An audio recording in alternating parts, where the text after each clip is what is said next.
way just do, he just smooth, bringing much news with the facts when he crush fools. I'm rough school, I bust moves like crush groove. Pass me the mic and I'll turn it into lunch food. Just cool, but talk slick and he'll punch dudes. Cowards get the message and they hush like chumps do. You can bring your whole bus crew plus two. T-Dub-T is astronomical, you comical. You a fool if you think we'll ever honor you. Them other channels ain't shit, no abdominal. This the face of new media, fuck a Donahue. You see my giant crew, we shine like a diamond do. If any trolls disrespect, yo, we finding you. We all surrounding you, it ain't no reminding you. He already done surpassed what you trying to do. So quit the fake smoke, you suckers better take notes. When you step into the chat, you better wipe your feet. Hit the like and keep your comment short and sweet. My homie just not a joke, you don't want a war. Plus a deep boxing IQ, you don't want to spar. He broadcasted from Jersey, so we straight. Put you deep in the dirt, that's why they call this the Garden State. You seem tough but not a threat like a garden snake. We not scared of you, we chopping off a head or two. Mark your calendar, remember what we said to you. It's no option, it's just do boxing. Mark your calendar, remember what I'm telling you. It's no option, it's just do boxing. Word 'em up. T-Dub-T, we in the spot. What's good? Salute to the family, man. Salute to the TWT family. Salute to my brody as always. Judah Ben Israel for lacing me. Always got to shout my boy out for that. And what's good with the family? Y'all know my slogan, man. We ain't here to break the news. We here to have a conversation, man. So let's have a conversation. Lady Do, appreciate you, Queen. Appreciate you pulling up as you always do. Yeah, man, we're gonna have a good conversation, good live. Like I said, I gotta drop the link because I wouldn't mind if some people come up and chop it up about this one right here. This one of them open panel kind of topics. James, what's good with it, bro? Appreciate you for pulling up as always. 512 Big Texas, what's good with it, my bro? TWT family, what's good? Warren, what's good with it, bro? Appreciate you for pulling up as always. Are you in the back? No, I'm right here. I'm right here down the bottom. What's good with you, man? Terry, what's good with you, Brody? How you feeling, man? How you feeling, bro? How you feeling, Warren? Go good. Salute, my bro. And just know topics like this, man, as the family, you know, you always welcome to come up and chop it up with me too. It ain't just about what I think. I be wanting to know what the family think too. Because, you know, I know y'all all heard the same news I heard. And, you know, the WBC going to mandate Wilder versus Ruiz. So I think that fight and the implications of the winner and loser, that could shake up the heavyweight landscape. Then you got Haney, and people don't know if he going to stick around longer at 135, defend them straps, or if he going to go on up. So, you know, Paulie been having a lot to say, and that could also affect the lightweight landscape. So I just wanted to know what some of the people think. Salute to everybody in the building so far. Queen, salute, Queen. Appreciate you for pulling up. I think with Paulie running his mouth, he want that Loma fight. He been wanting it for a while, for real. But I think he got a point to prove with that one first before he go up. I looked at him when he was doing the last press conference, when he was standing on stage. Man, his face looked kind of sunken and stuff, like he need to go up to 140. Yeah, but I think he want that fight first. I'm with you. The reason why I threw Paulie in there because he been on a little, you know, his little ranting and raving lately. He been having a lot to say. He felt like, you know, Dad going to duck Loma. I'm like, damn, straight. He going to duck him now? All of a sudden, he going to duck Loma. Damn, man. He been talking about fighting this dude, you know, for years. And more specifically, you know, I like to read and stuff because a lot of times these fighters do interviews that not recorded. Like somebody, you know, write up some shit that they said. And, you know, he was speaking on Loma and he said he want that fight so much because he feel like he knows that'll get him the respect from the boxing world that he deserved. Fighting Loma and not only fighting him, beating him. So I'm kind of in agreement with that. It's like he beat Loma. For all y'all that been praising him, I don't want to hear Loma was way past it and none of that. I just want to hear get a man his credit for beating his ass. You know what I'm saying? You know they got excuses if he do. He said if I'm Deontay, I won't bother fighting under the WBC after that. After what the WBC did to him in the past, the WBC go to the WIBF route. If Usyk ain't there, fight Joyce or something. I feel you, Ghost. I feel you. I would have much rather seen Usyk give him an opportunity too. I mean, I think he's gonna spark Ruiz too. Again, I think when we say that, people feel like, you know, you discounting and discrediting the fighters just by, you know, saying Deontay Wilder just gonna beat him so easily. It ain't what we saying, but when he do land that right hand that we seen him land in every single fight, I don't think Ruiz gonna make it out to see the 12th round. I just don't think so. Them fast hands and shit that he got, people got to take into account. Like Wilder is taller, longer. He's more athletic. He's more agile on his feet, especially coming in 214 on the scales. Like he was light on his feet. Ruiz is going to have to get in a comfortable range to let them hands go, to let the combinations off that people keep banking on. And that's not going to be met with no resistance. He gonna meet some resistance on the way in. Devin ever ducked by Loma. Yeah, I was there too, Ghost. I seen you earlier at the OG live chopping it up. I mean, because Ghost, I was of that belief too. You know what I'm saying? I was saying Loma ducked him, but then I wasn't taking into account he went to take a, you know, fight a unification, and that trump a mandatory. And a lot of times in boxing, people, if a fighter don't make the move you felt like they should have made, or the move a certain individual or certain people feel like was more dangerous for them, then they critique it and criticize it instead of just, you know what I mean, calling it what it is. That's not a duck when you went to go fight a unification. So I'm with you on that one, Ghost. I ain't with the you know, putting duck jackets on people if they don't belong. You know what I'm saying? They ain't gonna be happy till you catch a body too. Keep calling these KOs fake. Up in the LD TV, my bro, what's good with it, bro? Appreciate you pulling up as always.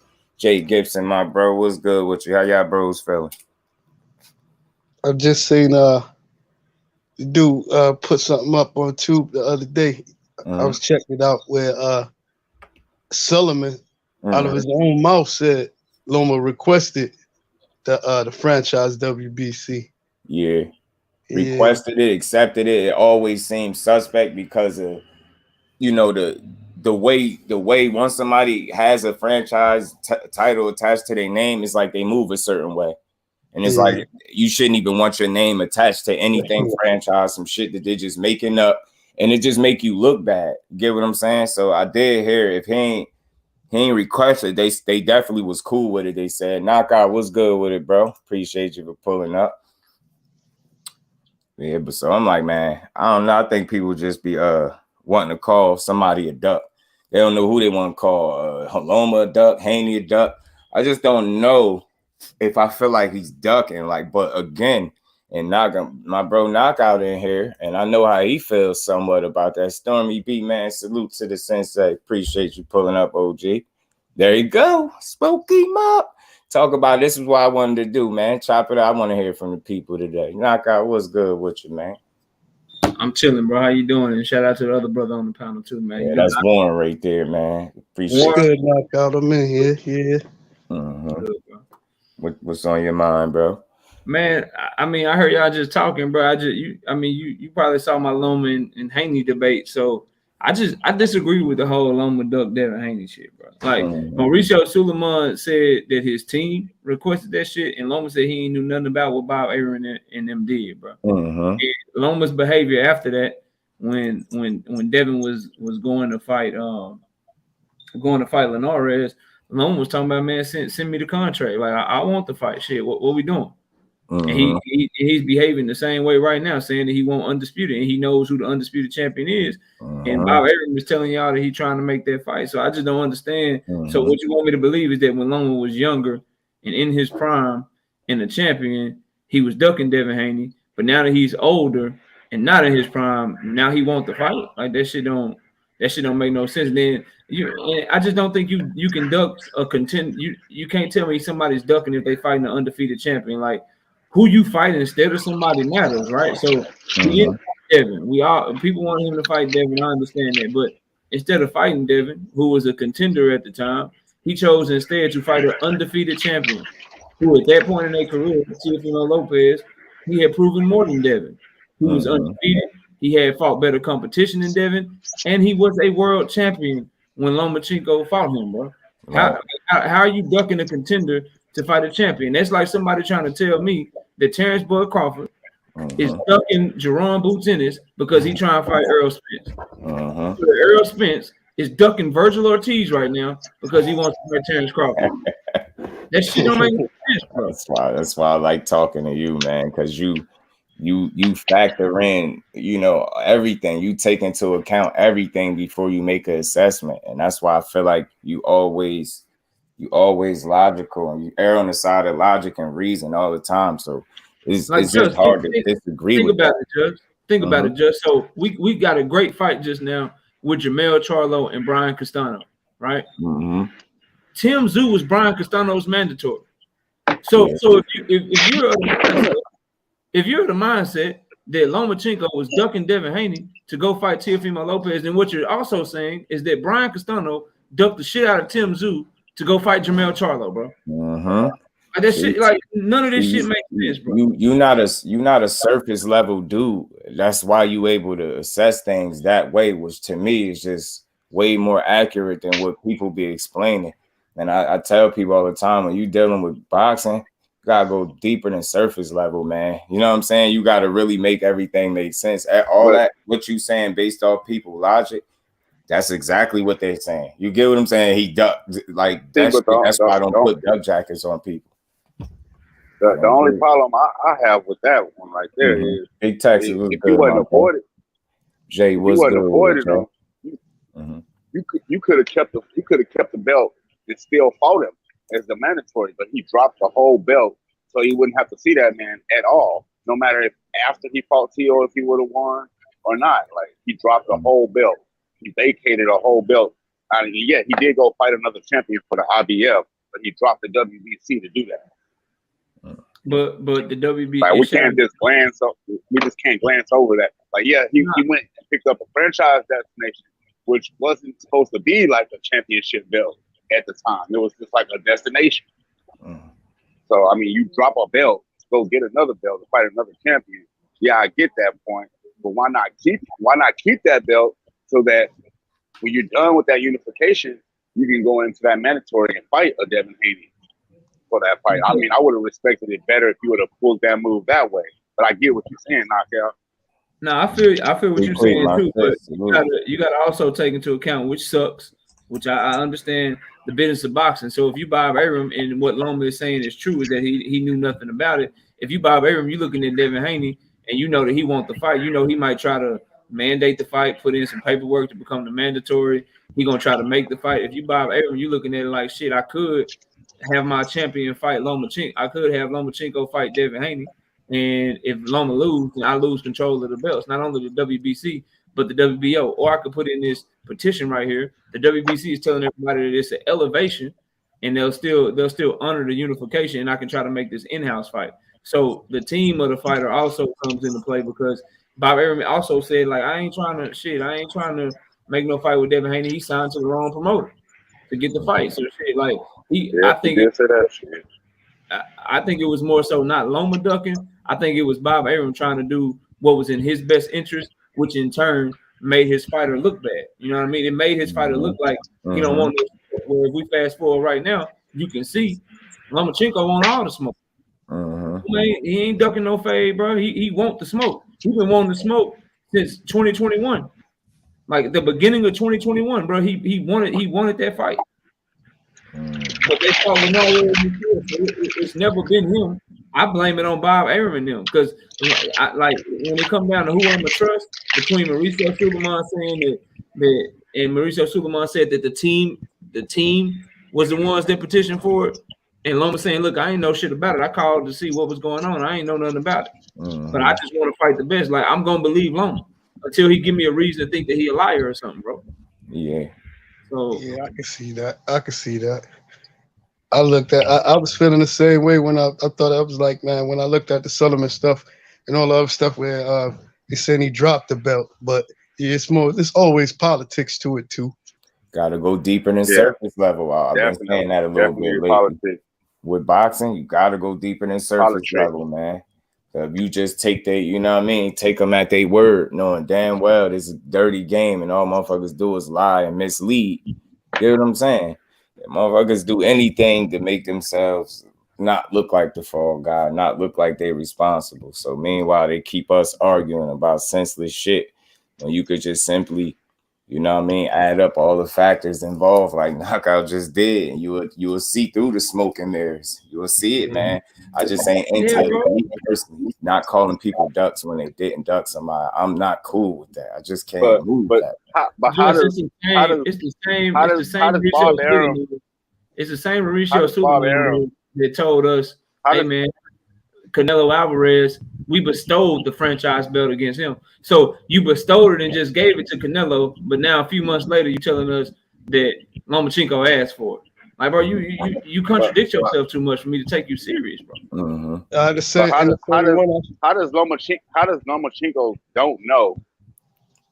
You know, when it's his team that's making the move, and because he gotta sign off on it somehow, somewhere. Because he got layers in between. You're gonna know that he got layers in between. Yeah, he got a manager and all that crap. They might tell him, they might just give him like, bro, English ain't his first language, so Bob probably can just send him some shit and say, hey, I need you to sign this. They elevating you. And you know how these dudes is, man, the snake oil salesman shit. They probably told him the same shit Mauricio Suleiman been telling the public. It's elevation. They actually elevating you to super champion. This way you can unify. You don't have to worry about this. You don't have to worry about that. You can go get the biggest fights. Because Loma's manager, they sold him a pipe dream, man. Yeah, so Loma's manager is Aegis Clemens. Aegis Clemens, him and Bob Arum do the business. So Bob Arum got to do some shit, send it to Aegis, and then Aegis send the shit to Loma, bro. That's a lot of layers where a message could get lost in translation. I just when somebody when it ain't your main language. Yeah, when somebody done fought 400 times, bro, and they're a 2-time Olympic gold medalist, and they done win up multiple divisions, fighting champion after champion after champion. And then when they lose, they want a direct rematch with TEOFIMO, and if they don't get it, they go try to beat all the people that TEOFIMO beat. And then now they call for Devin Haney, and on top of that, they call for Devin Haney. When Devin said he sent the offer, Loma jumped on that shit and said, "You ain't sending no offer, but you send that shit like for real." Like somebody that's moving like that, bro, they ain't ducking no smoke, dog. See, like they just not, bro. See, and good point, Ghost. His team did a good job of ducking the point. They doing this right now with Usyk. Yeah, they starting that. Don't start that. Just because he didn't show up to some fucking fight when that man is from the Ukraine don't mean he ducking somebody. That shit stop. He fight whoever. He didn't show y'all that yet, so you really didn't understand yet. Usyk showed you he'd fight whoever. So y'all can just put the duck tag on him and be cool with it. Come on, all because he didn't show up to some fight. He didn't say it was 100% certainty. He said, yeah, he might be there. It's a possibility he might be there. I understand why people took that as him ducking somebody. I think Usyk can fight Wilder. I don't know why he wasn't there. I can't tell you that much. I think salute, salute, bro. I ain't never seen Usyk duck no smoke. He beat every champion that he ever fought in their home country, bro. And I heard you highlight that, and I ain't forgot it since you said that, Knockout. Since you said it, yeah, so bro. In their country, just like he like yo, you from Germany? I'll come beat your ass in Germany. Oh, you from Czechoslovakia? Well, guess what? I'm coming to beat your ass in Czechoslovakia. It's like he not only is he not ducking smoke, he is the smoke. He is the fucking smoke. He bringing this shit to whoever want to fight. Whoever. And then when he defended his undisputed cruiserweight championship, he defended against Tony Bellew, and he still defended that shit in the UK where Tony Bellew is from. You get what I'm saying? You can't make this shit up. Then when he moved up to heavyweight, he said, yeah, man, y'all be doing y'all pound for pound list and shit. Y'all be trying to see how the little guys are doing against the heavyweights, and so that's why y'all made y'all pound for pound list. He said, forget all the hypotheticals. I'm just gonna show you. I'm just gonna move up the heavyweight for real and fight the champion and shit. And he did that shit in Anthony Joshua's home country.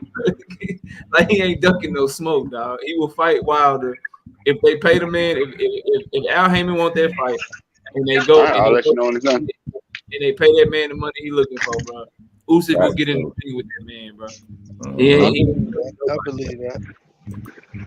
Yeah, you and Go saying the same thing. Yeah, man.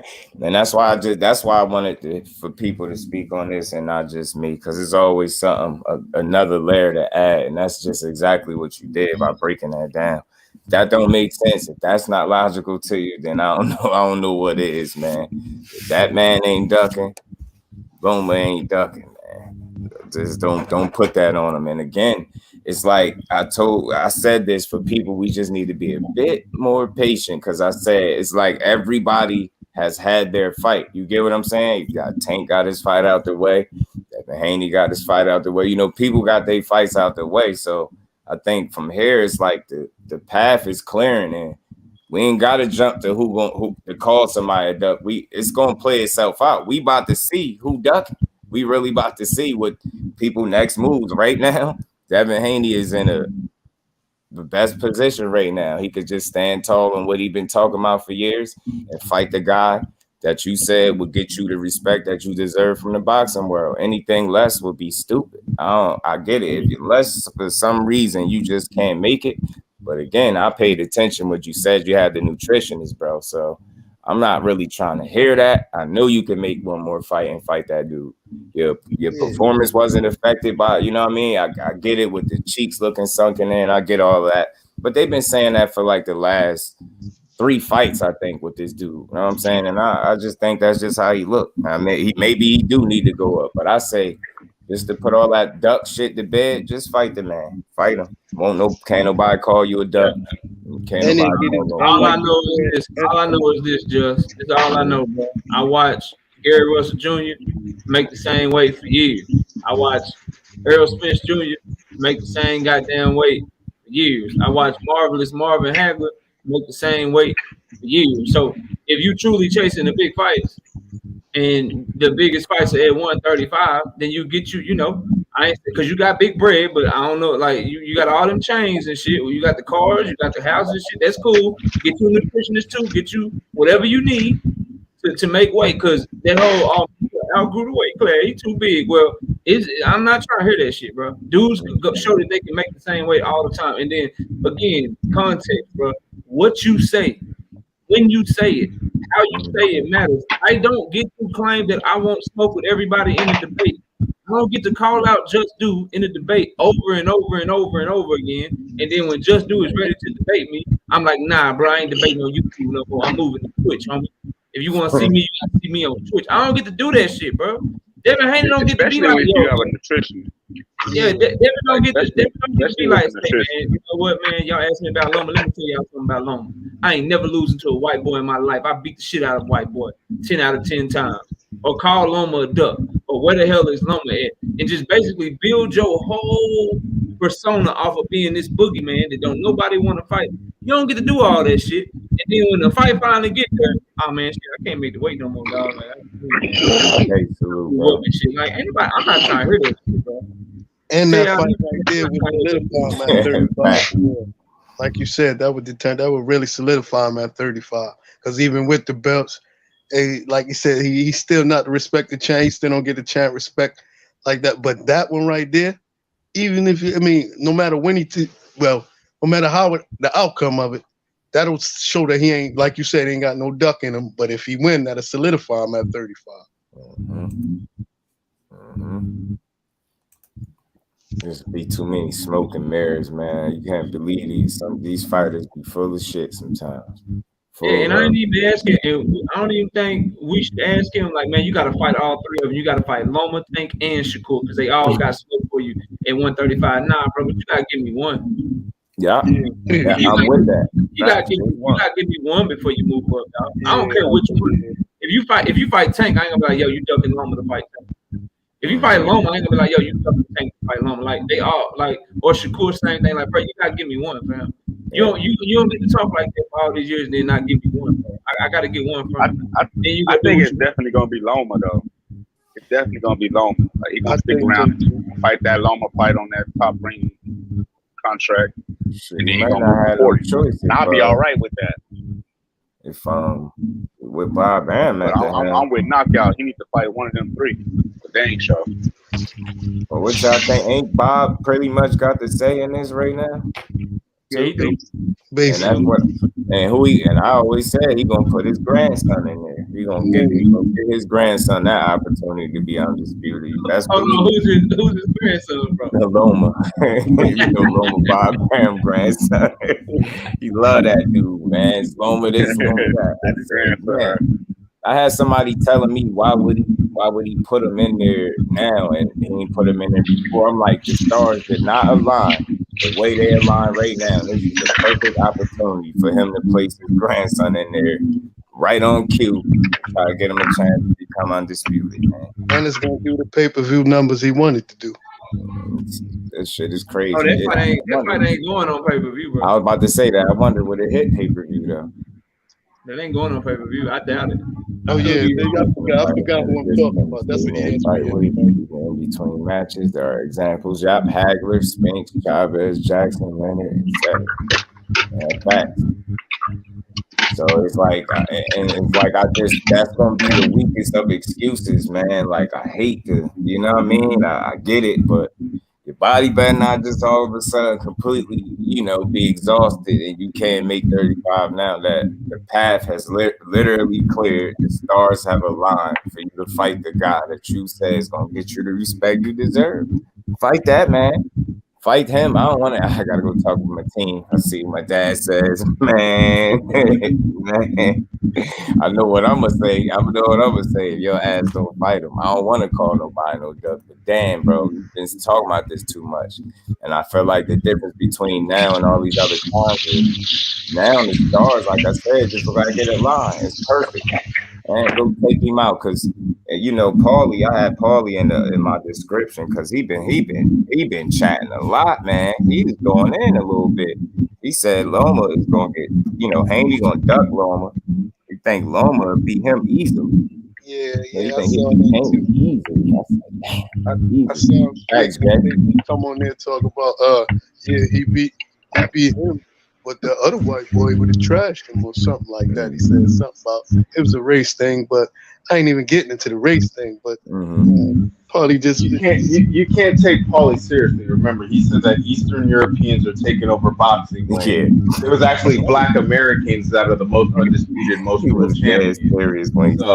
So we can't take him serious. Plus, remember, he had lost to Broner, and then I believe the very next fight he got knocked out by Sean Porter. So why is this man even relevant? Why do they continue to give him a platform this too long? Yeah, he been going in lately. Showtime.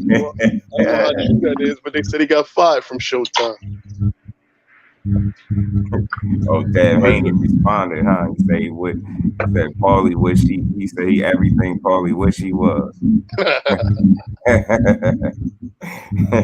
Talk too that much, bro. He always talking, man. Weirdo. But yeah, man, he was talking crazy. Say he think Teo, he say he's gonna drop the belt, vacate, go up to 40. Did he say he's gonna go after Teo or fight Teo? You think he should fight Teo? He say he think Teo beats him too. So that means he would have to go the WBO route then, in a sense. Top rank formula. G5, what's good with it, my bro? I wouldn't say necessarily top rank formula because isn't Zepeda fighting for the WBC? And there's a lot of smoke that was at 140 that didn't want to really fight Zepeda after what he did to Baranchuk. After what he did to Baranchuk, that should have been an eye opener for a lot of people. Reed just calling him out. Reed just say that's the smoke he definitely won. He said that's his next fight. Zepeda. Yeah, they lined that up. True.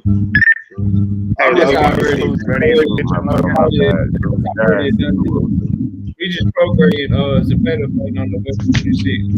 WBC Yeah, they fight out here in California. I live in Long Beach, Los Angeles. So like, I'm thinking about trying to go to that fight. I might because it's not that far from person. I like Regis, man. He got some dog in him. Yeah, definitely got some dog in him.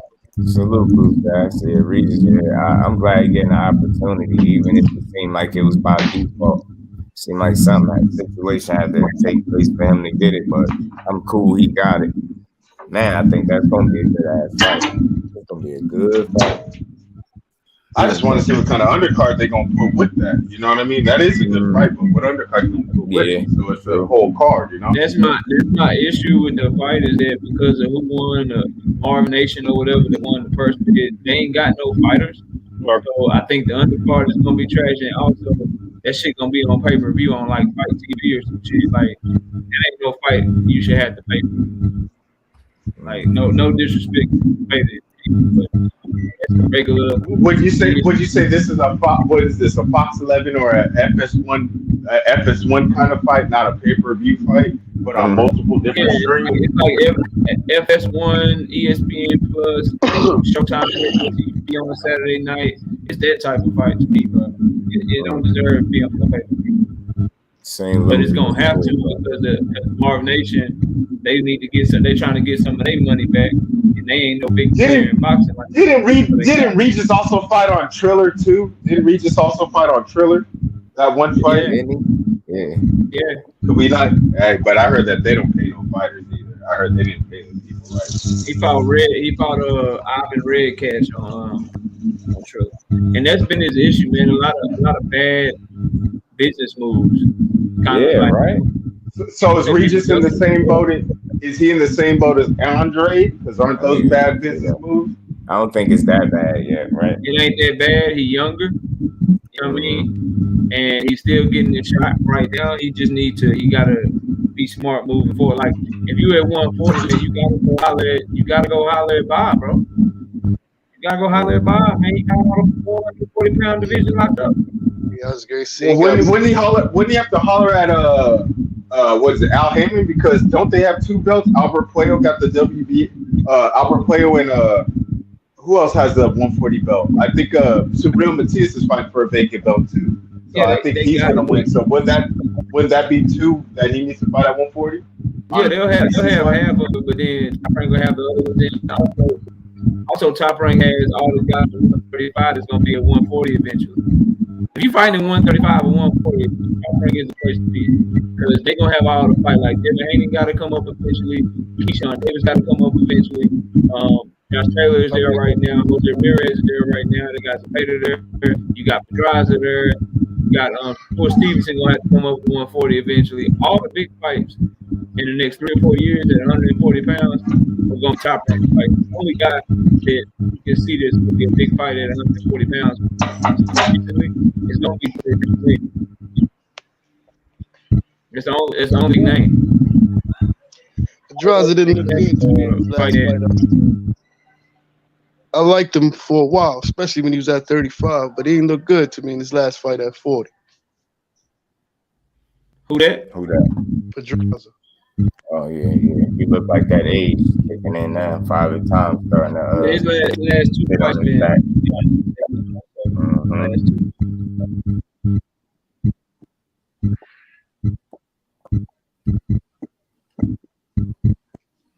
man. People, y'all think real quick off, y'all think NUA willing to go to 22? Because I did read something. I spoke on that. I did read something about him saying he's willing to go there and fight Fulton and MJ. Chop was good with it, bro. I'm tired. I just saw recently. What y'all think about his history? Mm-hmm. Based on his history, bro. You talking about Inouye, right? Mm-hmm. Yeah, based on his history, bro. Like I watched him go through 115 and fight none of them, bro. He was at 115 pounds. He fought like 7-8 fights at 115 pounds. He didn't get no smoke with Chocolatito. He didn't get no smoke with Juan Estrada. He didn't get no smoke with none of Carlos Quadra, none of them dudes. So until he actually moves up to 122 and fights a champion in Nate not a 36-year-old Nonito down there the first time and a 40-year-old Nonito down there the second time, until I see him fight a top-level fighter in their prime, I just believe it when I see it with him, bro. Because he already did that shit once. Were him and Rigo champions at the same time at 118? Well, him and who? Rigo, Guillermo Rigondeaux. I don't know about. Yeah, I just know about his time at 115, and I don't think so because he didn't move. I can't look real quick, but I don't think so. That was a fight I would love to see that. Yeah, Rigondeaux versus Inoue, but I would have needed Rigo like 5 years before because all that age and everything set in, Yeah. But I was just trying to see if Rigo was a champion at the time because everybody, a lot of people should know, like a lot of the sanction bodies didn't do him right, Only thing I got against him, he was one of my I ain't gonna say my faves, but he was one of the guys I liked. When he didn't get off that stool with Loma, man. You got to beat me, man. I'm not gonna finish. I'm not gonna quit in the corner. Even though you got a broken hand. Yeah. Now you can fight with a broken hand, bro. I was gonna say I watched my man go 12 rounds with a broken hand. Well, he didn't go 12, but he finished the fight. Fought the whole fight with one hand. Got a unanimous decision. You think you could do that against the Loma though, with the angles and style? He's the reincarnation of Ali. He's all the stuff Top Rank done said he is. What do you think about that? I understand too. He was already losing. He was already beating him. So I guess he figured wasn't no need to keep going on with one hand. Yeah, because Loma was already walking on him. So I guess he figured it wasn't no need to keep going. Let me heal up and come back. Nah, you keep going, bro. That's how I feel. But I'm taking what the brother saying.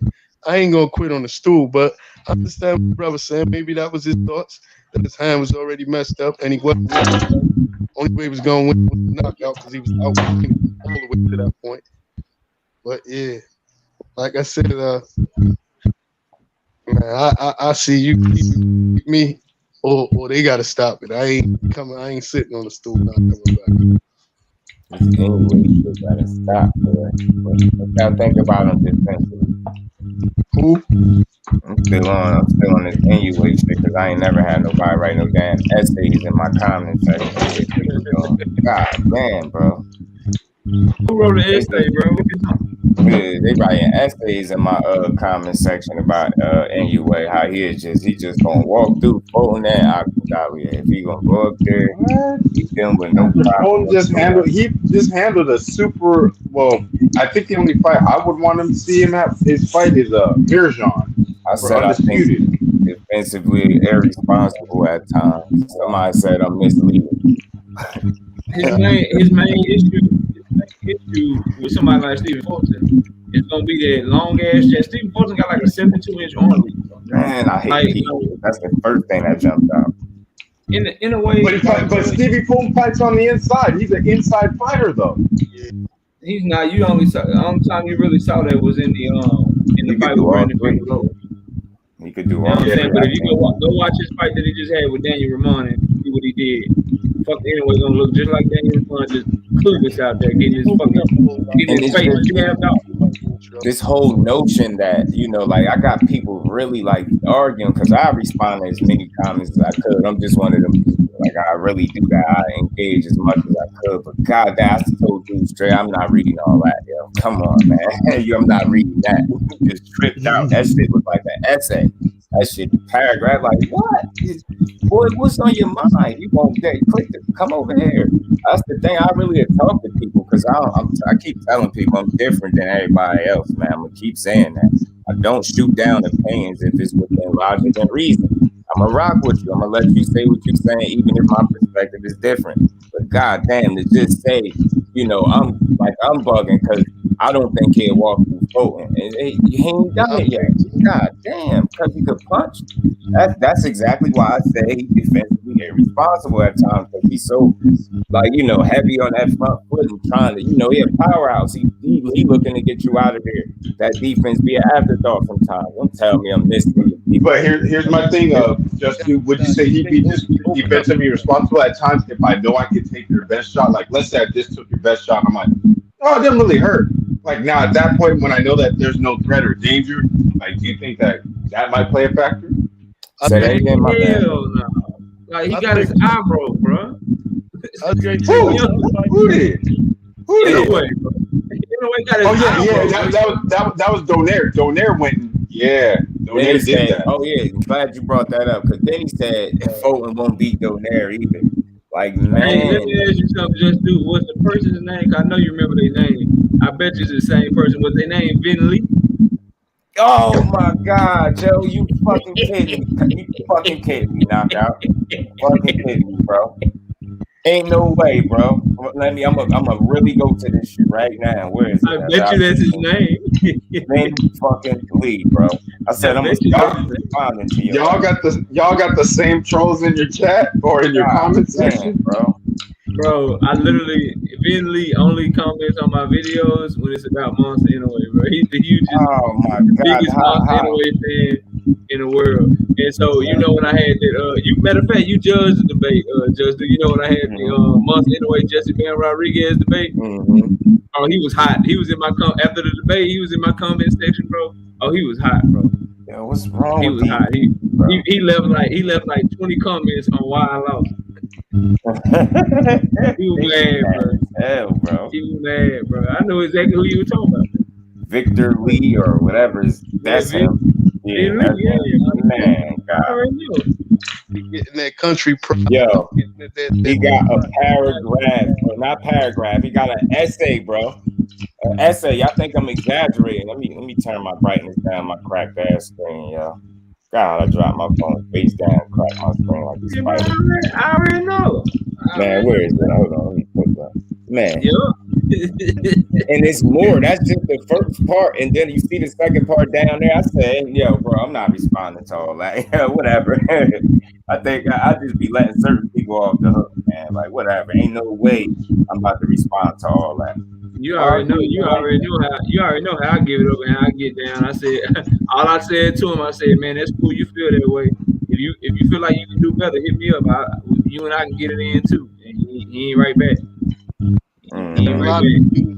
God damn. That nationality pride, and that don't got nothing to do with the sport. You can support your nation and the fighters that come from where you come from or same nationality, but the reality is. No, he went blank. He went silent. Popped out. He might have got a call right now. From New Orleans. What's good with it, my bro? What up, Skills? Salute to you.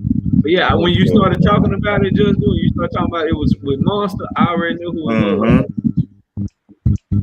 Oh man, I can't believe it. I'm different. I keep saying this. It's a lot of people that's different creators. Like I'm not looking for the argument. Like I don't shoot down. If you're gonna be logical and reasonable, I'm gonna keep saying it. I'm gonna be cool with that. We can kind of engage, but don't tell me I'm bugging because my opinion is different than yours. Like when do people understand you can't argue an opinion with another opinion? You'll be just like chasing your tail, bro. You'll be running in circles. This shit is ridiculous.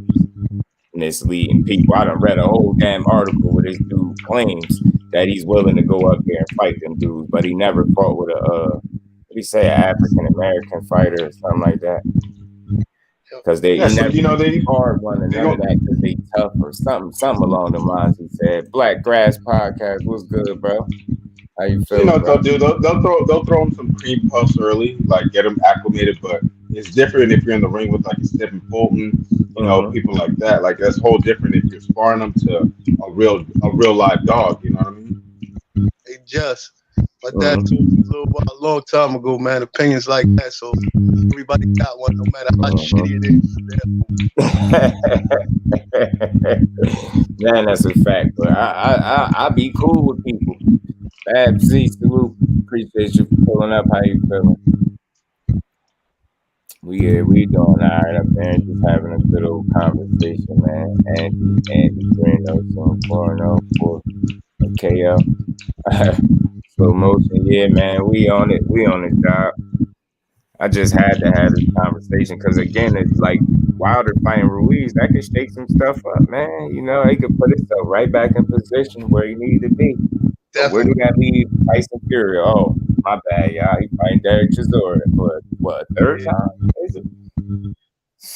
Boxing is a weird sport sometimes, man. He fighting. Why in the world would you fight that man right now? Like right now, instead of fighting for undisputed. I really, that dude is amazing to me. He continued to do what he wanted. I guess he really did do what he wanted. Cheat, all type of shit. Fight people that ain't nowhere in the hell he should be fighting. Oh no, did he just fought him or was his last fight with what's the dude fucking Dylan White? Was it him that he fought last or was it Dylan White that he fought last? I think it was Dylan White. Dylan White waited 727 days to get sparked by an uppercut. Like this dude, yo, he got to be I said, yo, what? Boy, you waited all this long. And remember, people was like, here, do this and that to Wilder. Here, do this. Wilder should fight Dylan White. Here, do this. Man, if y'all don't shut up, he did way worse than nobody spoke on that. He did way worse than Wilder did. Did he land the punch? Did he scratch Fury? Damn. Did he breathe on him in the fight? God damn, I don't think he did nothing. The only thing I think he did was suit up and get in the ring. Man, that boy, I don't remember him landing a punch, yo. I swear, yo, I really don't. I don't remember nothing that mattered. Boy got his ass beat.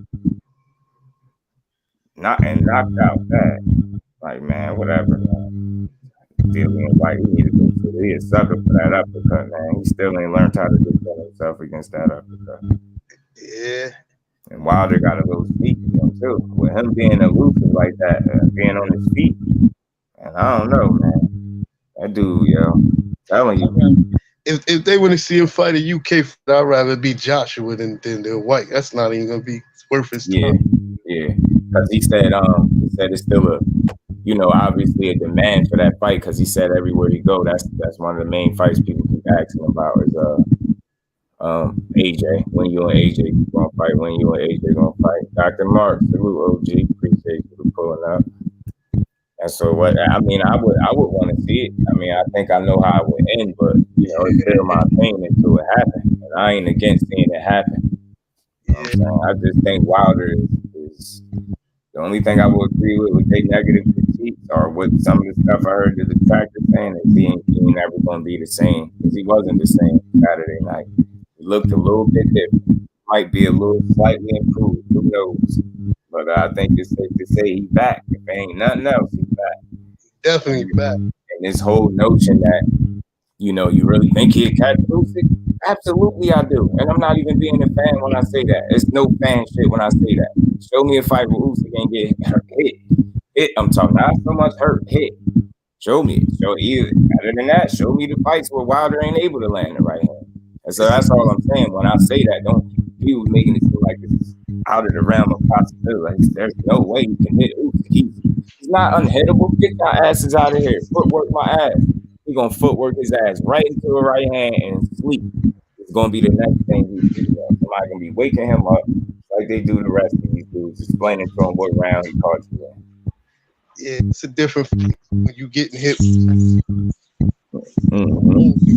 shit's different, man. If you push White down to get that KO, I don't think it was much videos of that versus probably last KO. Oh, push White.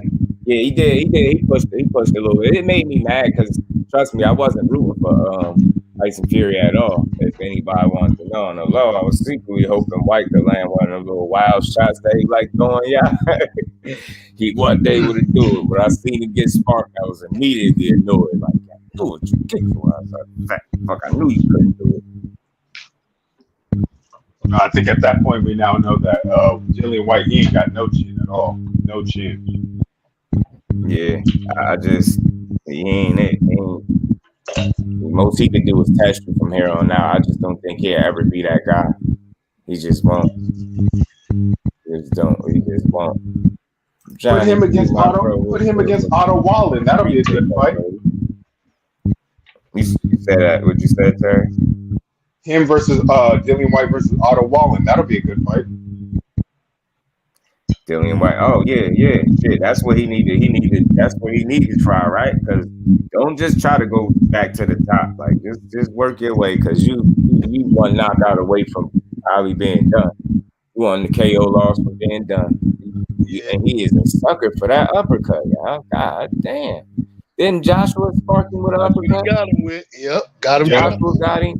Alexander Povetkin got him. Fury. Like, God damn, every single time, bro, you gonna get the appreciation, Johnny. You gonna get smoked.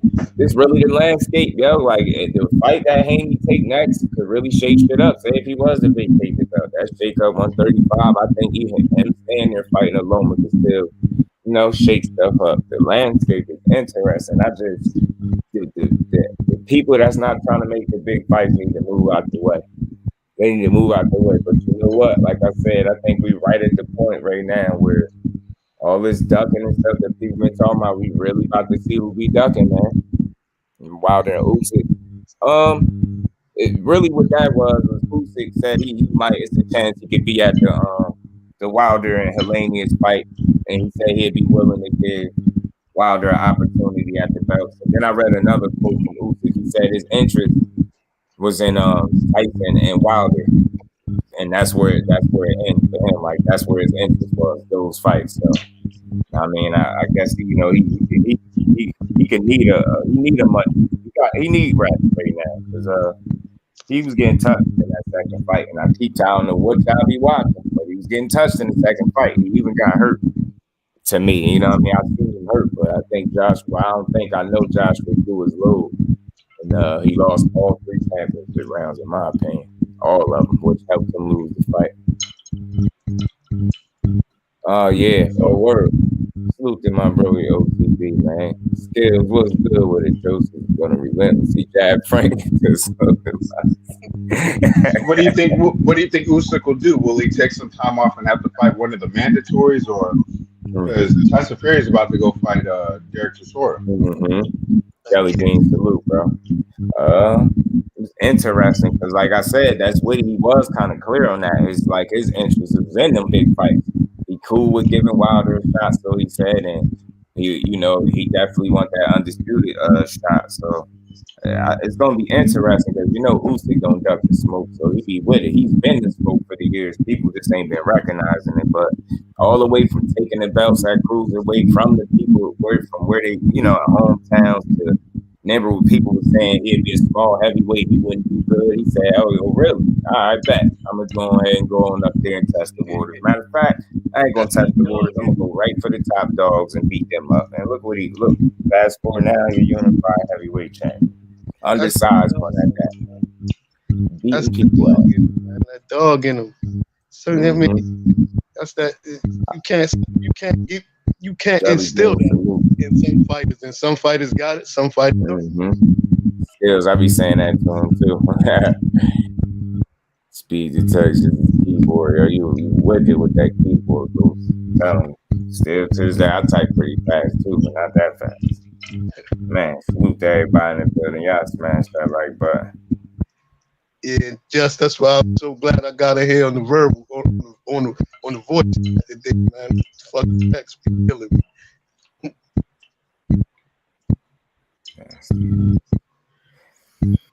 We're at least hopefully at a good time in boxing right now. Hopefully they can make this Gervonta Davis Tank fight. I don't know what's going on with Errol Spence and Terrence Crawford, but hopefully we see some good fights at the end of the year, and if not the beginning of the year. That's the fight that frustrated the hell out of me, man. I don't understand why they can't just find a way to give us the fight we want. And the fight they should. That's the fight that should happen. It's crazy. It's like, what's going on with Tank and Ryan too? Is they gonna fight or what? FaceTime and Ryan Dad, what that mean? Like, is that just content, or is that like you really, you know what I'm saying? Like, what's going on? What's wrong with you, dude? That's why I said the heavyweight landscape, the heavyweight division is back now with Wilder, man. So it's good to see. Man, they gonna do the weed shit. I just hope he knocks that move out. That's how I could see it, man. This big dude, they keep talking about his hand speed, power now. Shut up about his power. Y'all waiting for now. They start talking about weed power. Man, he ain't hitting no hard. They gotta build it up. You know what I mean? They're gonna talk about how he knocked out Anthony Joshua, how Wilder's in real danger. They're gonna have to build that up. Oh, Wilder spark his ass. Smooth out. Give him about 6-7 rounds, knock him out. He ain't gonna have enough movement for Wilder, I don't think. Wilder could move at that size a little bit different. And his hands, like he said, he dropped bombs, man. Ruiz ain't been hit like that yet. True. Even though they're gonna talk all that Joshua stuff. Oh, Joshua knocked him out. Joshua. You know how the media, like, they're gonna try to down talk Deontay Wilder while trying to build up Andrew Ruiz, but then they're gonna negate the fact, like, they're gonna negate a lot of factors. That's why I'm like, I just want to see, now that the WBC ordered this, like, what kind of narratives are gonna be put out here about that. Oh, perfect. I mean, the perfect one to talk about was the man that fought both of them. And he said, King Kong said, man, Wilder would kill Ruiz. I really do. I think Ruiz could, be a test in there, but I just don't think nobody getting up from that right hand. And I think it's going to land. Ruiz get hit. He ain't the best defensive fighter. He ain't like no defensive wizard or nothing like that. He's gonna get hit. That's the same thing I said. As good as Usyk is defensively, I believe he's gonna get hit too. Shit, even Andre Ward, as the deep up the same. He said at some point, think that right hand to find a home. I do too. This whole notion that you're just gonna dance around Wilder, you gotta think he ain't no stick robot with slow ass. He actually can move. He can be light on his feet. You get what I'm saying? So he moved pretty good at that. You get what I'm saying? He's athletic enough to move. Like this whole think he could catch up to? Yeah, I do. Yeah, they ain't running track. Goddamn, it's boxing. It's only so much moving, and Usyk is the type of fighter. At some point, he's gonna fight. You get what I'm saying? He's gonna take chances. Yeah. And in doing so, I can see that straight shot coming down the pipe. Look at some of the shots Joshua was landing in that rematch. You telling me he ain't gonna be able to get hit by Wilder? I see Usyk just staying up in the high guard because you got to defend the right. You got to defend the right, so you're gonna have to stay in high guard damn near most of the time because don't let your hands drop down like Brazil. Don't let your hands drop down. And I think, and it's crazy. Even with the high guard, he can put you down, punch through it. Like so, it's like I think because of the danger that exists, I see Usyk being very selective with his punch output. And I think as long as that's under control, I think it's advantage for Wilder. If he could even slow up the amount of punches, because I think Joshua did it. I would love to see the punch numbers from the first and second fight to compare. It just seemed like Usyk was less busy in the second fight for whatever reason. It just looked that way to me. It looked like he was just more fluid and more comfortable. And even he got in rhythm, it seemed like faster in the first fight. And that one seemed like that was the more convincing of the two. The second one was obviously closer and for good reason. I think part of that reason was his output seemed like it dropped. But again, I would love to see the numbers to see, just how different they were. True. How do you think Joshua looks now working with Robert Garcia if he's going to continue on with that? You know what? Did he leave him? I don't know. I was thinking he's still going to be with him because I thought Joshua Usyk too was actually pretty decent, but I don't know. Do you stay with that trainer or was that just a one-off with that trainer? I think that fight right there, and it's crazy. Because you got to think from the first fight to the second fight, there is a difference there. He had better success in that second fight, and I was saying it would have been interesting to see if Robert Garcia was with him in that first fight as opposed to just coming for that second one. If he had him for the first one as well as the second one, how much better he did. I think he was able to make some subtle adjustments that allowed Joshua to hang around that fight and be more successful for sure than he was in the first one. So I hope he don't leave him because I think he'd be jumping the gun. He'd be kind of pressing the panic button too. So I think he should keep Robert Garcia. I think he could help him get back to where he needed to get to. I think in a way, I just seen some. That was an impressive fight for Joshua. You know what I'm saying? As opposed to how he fought that fight, man. I believe that corner was one of the major differences in that fight. Yeah, the second one. Yeah, the second one. I think without Robert Garcia or somebody else, there's a good chance he could have did worse. It would have been worse off. Ashley's corner, salute queen. Appreciate you pulling up. Hope work is going all good with you. I think so too. I really do. And I always try to say I'm not just being a fan of Wilder when I say that. I just think RUIZ, man, I don't think I know he gets hit. You seen how reluctant he was to throw against Ortiz. He was very selective. He was careful in there. It's safe to say that he might be just a bit more careful with Wilder. And he's going to have to get in range to let the combinations go that everybody keeps saying. That's the reason he's going to win, because he's punching combination. He got power. He got fast hands. Okay. All that was true against Ortiz too, and even with those knockdowns, look how close that fight was. One mistake had you count blackball. Look how Joshua was able to move and box around. You get what I'm saying? I'm not saying Wilder going to do that, but don't think he can keep you at the end of the jab and make it harder for you than what people think. They ain't going to just be able to close the gap with ease like that.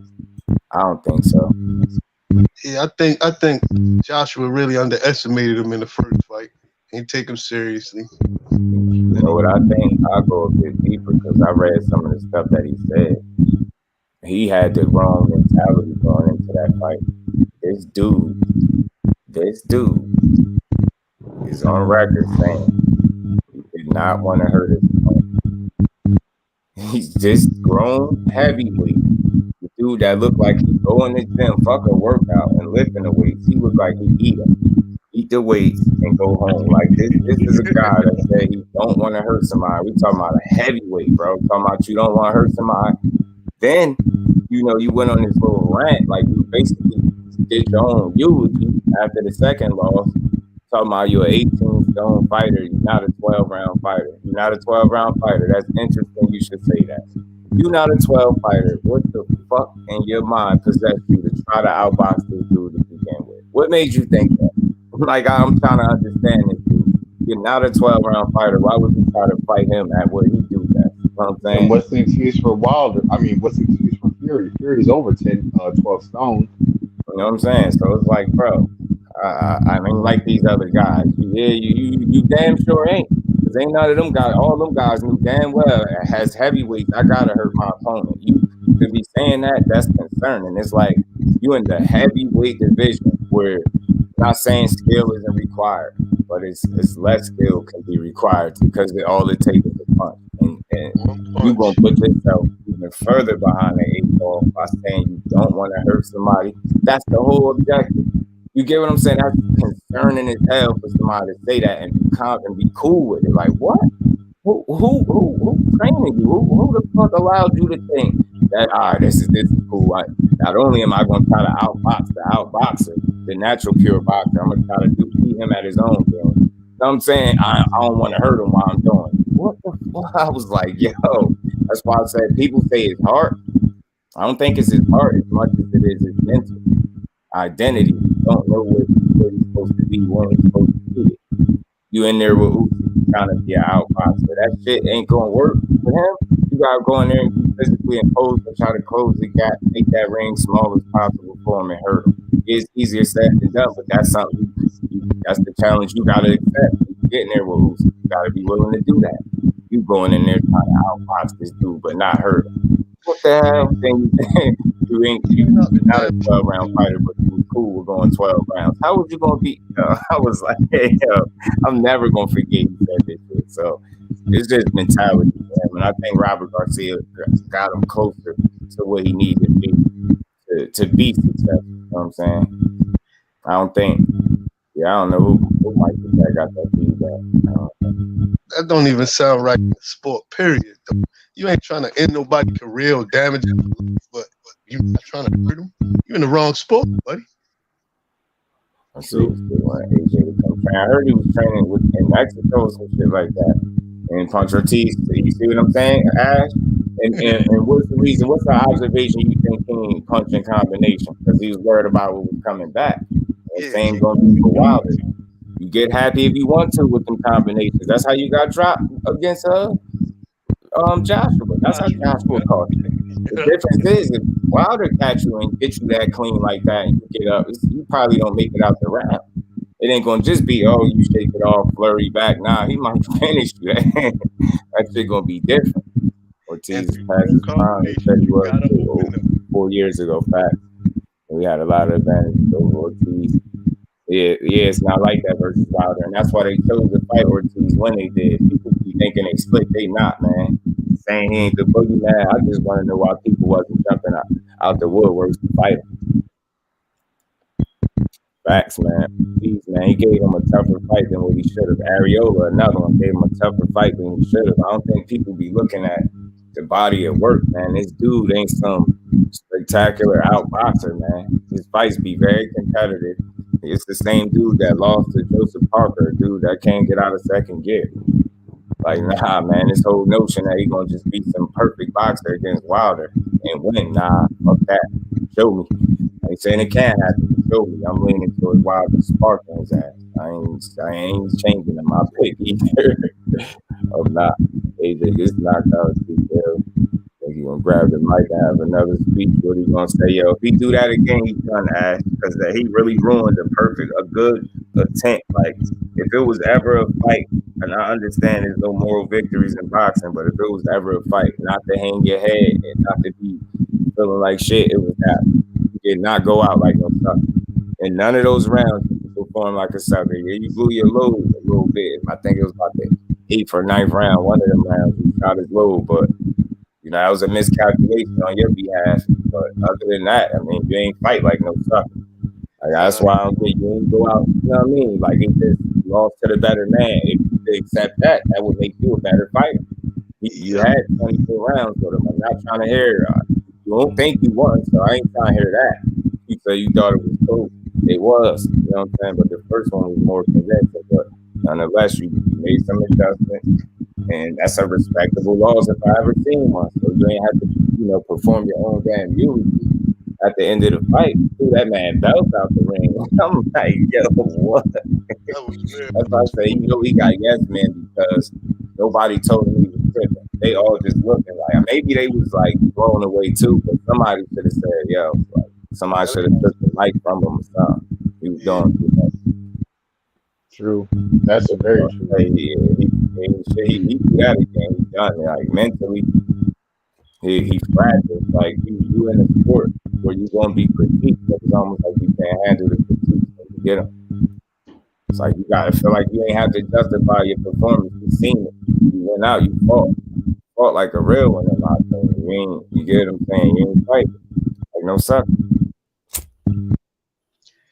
My thing on what I was thinking with Ruiz, though, I call him a gun range marksman, man. Everybody can hit the target in the gun range when it back. So damn, that's interesting, Ghost. Damn, he was more active in the second one. Damn, it just seemed to me he was less busy in this one, in the second one, man. But yeah, I get you. Appreciate you pointing that out. I wanted to know. That's crazy. And Joshua definitely did better in the second fight. That's why I said I'm not about bashing the fighters, not trying to tear him down. I get on him accordingly, but at the end of the day, I was able to see some adjustments that he made, and he had more success. He hurt Usyk. I'm saying he did have him hurt for a second, and it's like he just went for it too soon. And you know what I mean? Usyk weathered that storm, man. He got a hell of a poker face too. He weathered that storm, man.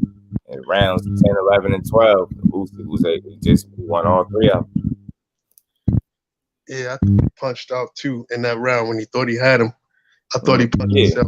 That's the round, yeah. And the next one, notice, I think that was 9. Because after that, it was 10, 11, 12. He was shot, kind of. And that's why I said if you're not a 12-round fighter, you can obviously go to 12-round duration. But the difference is quality of 12 rounds. You're not as quality as Usyk is over the duration of 12 rounds. You know, your skills and your shit start to waver because you get tired, you fatigue, so your technique can just start to slip. So your 12 rounds is not as a quality of 12 rounds that Usyk is. You know what I'm saying? He's more of a, I mean, his shit, he's built to be able to go that 12 round duration and still be quality in each of those rounds and doing so. You get what I'm saying? With him, with Joshua, you don't have that luxury. You're a dude that you gotta get the guy out of there, man. First half of the fight, no later than the 8th round, because you start to, you know what I mean? You start to get a little shaky, and as the fight goes longer, it's worse for you, especially if you're in there with an outboxer. Yeah, that makes sense. Versus Joshua. Joshua's doing as much. That's the choice. That's wild. Yeah, that is wild, bro. Joyce is an active dude. Joshua was less active in the second, and more active in the first. Oh, okay, yeah. But he landed. Joshua landed more in the second. Yeah, so I thought I was right. Yeah. So he was. Oh no, you think Joshua was less active? Joshua was less active in the second one and more active in the first. Okay, but Joshua landed more in the second, so he was more accurate in the second, but threw less. So he really was trying to box him, like you said. Yeah, and that's what I'm saying. And I think this whole notion, and I don't want to be misunderstood, like it is boxing, but you know, styles make fights when you're able to implement said style. And for him, I don't think the best style or the best strategy was to go in there and outbox the natural pure boxing when that's not what you are. Like you get in there, just look at your wins. Look at your wins. How many of the wins could you say he just outboxed somebody? Like he got a couple of decisions, obviously, but for the most part, he's stretching people, knocking people out. You're not an outboxer. You're a physically imposing powerhouse. You get in there and hurt your opponent, not try to outbox. Yeah, Usyk can be like trying to catch a feather in the wind, especially if you ain't got the foot speed or you know the skill with your with your feet to keep up with him. Yeah, he still moved around like he's still in that cruise. Wasn't gun-tied to see how he could have won. Yeah, you think he was gun-tied? Goes maybe just a bit, maybe in spots, like he waited too much in spots for Usyk. Joshua punched out pros. He stayed with 60 round average. Wow, for a heavyweight. Yeah, that's surprising too. Usyk was less active in the second, landed less in the second. Joshua landed more in the second, threw less. So basically, they switched sides. Usyk landed more purely based on throwing 700. Joshua wasn't active enough. Second, he had thrown 10 to 15 more punches around based on the things. Yeah, that's why I say he made a good account of himself in that second fight. Don't hang your hat head and do perform your own duty. It's like you was at a funeral or something. God damn, boy, it ain't the end of the world. God, for you, it ain't. All that money you just made. Boy, I ain't about to explain nothing. Y'all just seen it. I just put on. You know what I'm saying? Ain't nothing to explain. I just put on for y'all. Walk out here and hold my head high. Mm-hmm. He ain't wasn't picking you up off the mat. That's the main thing. You stayed up on your feet with 12 rounds. And fought back this time a lot better. Yeah, he did. And I think that was a credit to Robert Garcia, because I, for one, didn't think he was going to be able to make even that much improvement. I thought Usyk was going to do even better in the second fight. It turned around. Joshua did even better in the second fight. Usyk still just did enough to win. Like you said, I don't see where he should have been as disgusted as he was, because if anything, it was a moral victory. Yeah. And that's what I'm saying. You could have took that experience like, yo, I got better. You know what I'm saying? I brought it to the outboxing. You know what I'm saying? I made it hard for him. I made him uncomfortable in here. I hurt him. You know what I'm saying? I almost had his ass. I know almost ain't good enough, and I'm not saying be satisfied with a loss, but you got to be able to take your losses how you take your wins, bro. That's what it's all about. Like, you ain't have to explain nothing to nobody. Your hands and fists told the story that night. Your mental approach told the story that night. You get what I'm saying? You fought the way you was supposed. That's a fight that, even in the loss, that would make me watch your next fight, because you fought like a fighter. You know what I mean? You handled yourself like a champion despite you being a challenger. So made him beat him. You know what I'm saying? Exactly. That's the way to put it. You made Usyk beat you this time. You ain't let him. You get what I'm saying? The first fight, you let him beat you. Like, and I ain't saying let him. Like, you get what I'm saying? But you could have did more about it. The second trip, you did more about it. You ain't just let him. You made him. So that's a perfect way to put it. Yo. Exactly. And that's all you could ask for. Like, it's your best effort. If anybody's asking for more than your best effort, more than likely, man, if you telling somebody you got Usyk and you got a Joshua in there, and you telling people, you could just foresee it and tell them, yo, this fight is going to go 12 rounds. 9 times out of 10 people are going to pick Usyk in them 12 rounds. You come out of nowhere and say it's going to be like a 7 or 8 round knockout. Who you think going to be the one to get that knockout? That's more than likely going to be Joshua. So that's just what it is, because you did as well as you could have did against somebody like that. That's all I'm saying. You know what I'm saying? And don't be that hard on yourself. You know what I'm saying? Don't. Skywalker, what's good with it, my bro? Appreciate you pulling up. How you feeling, bro? And Lewis said, Joshua for Deontay, as long as you come to tease and learn. Can't with most heavyweights, and the boy Deontay will be champion again. Yeah, he definitely got that boy Wilder. His champ gonna hurt. He still got that melatonin, NyQuil in his glove, all that. I'm telling you, that shit different, bro. That shit different. He punching different. Yeah. Anthony Davis, what's good with you? Appreciate you pulling up. But yeah, man, at the end of the day, the heavyweight landscape is about to get interesting, man. About to get interesting, and it's crazy. And look who bringing the excitement back to the heavyweight division, yo. The Bronze Bomber. Yeah. Yeah, man. It's definitely time. The heavyweight division need to come back into effect, though, man. Like after he went down, it seemed like all the fights just went down. Not all of them, but it wasn't exciting as it was. Yeah.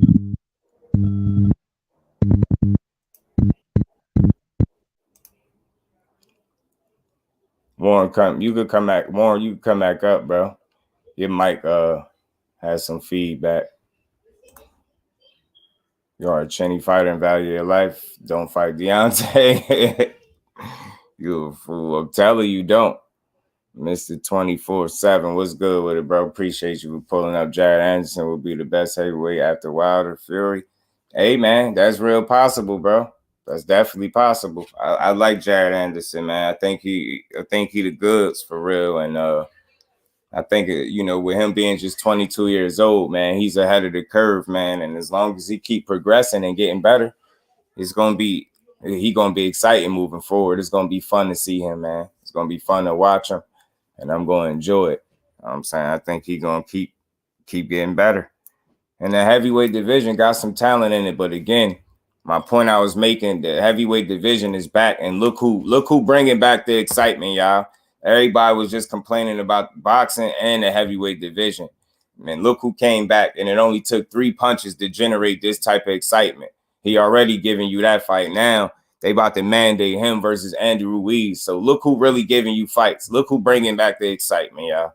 That's what I'm saying. Wilder different, man. You can hate him all you want, but you just got to be able to appreciate what he brings to the table, man. Got to be able to appreciate what he brings to the table. Got to. He don't have to be your favorite fighter, but you got to be able to give credit where it's due, man. Got to. And I told people, man, they talk all this Fury shit. Fury career is built off beating Wilder. Wilder's career is not built off losing to Fury. It's not broken by losing to Fury. You get what I'm saying? And that's what they wanted, but it's not the case.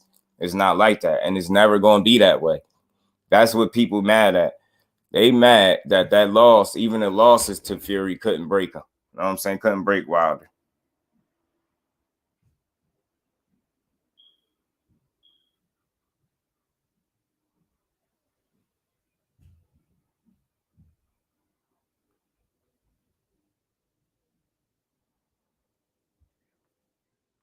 My bad, John. But again, man. And then with the Paulie had a lot to say about Dev. And again, man, he said Dev going to duck Loma. I don't want to think that way about Dev, man. I think Dev is truly going to try to be great. So I'm expecting him to be willing to fight Loma and actually pursue this fight, given that he got the opportunity to do so.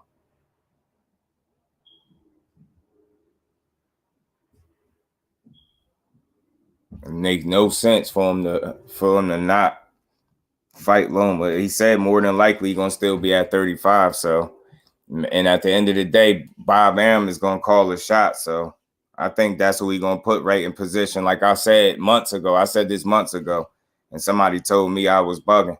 You know what I'm saying? Should pick for top 5 heavyweight order. Shit, man. Heavyweights, I think I had to put Usyk up there because he the unified champ right now.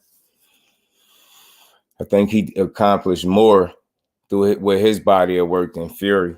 I put him over Fury.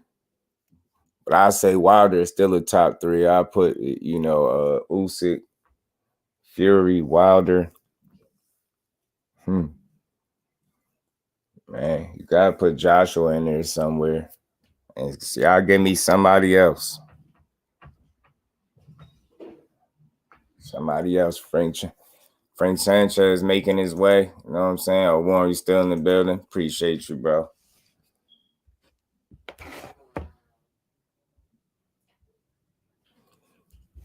But yeah, man, the heavyweight division back, Wilder back, boxing is back. I think him and Ruiz is.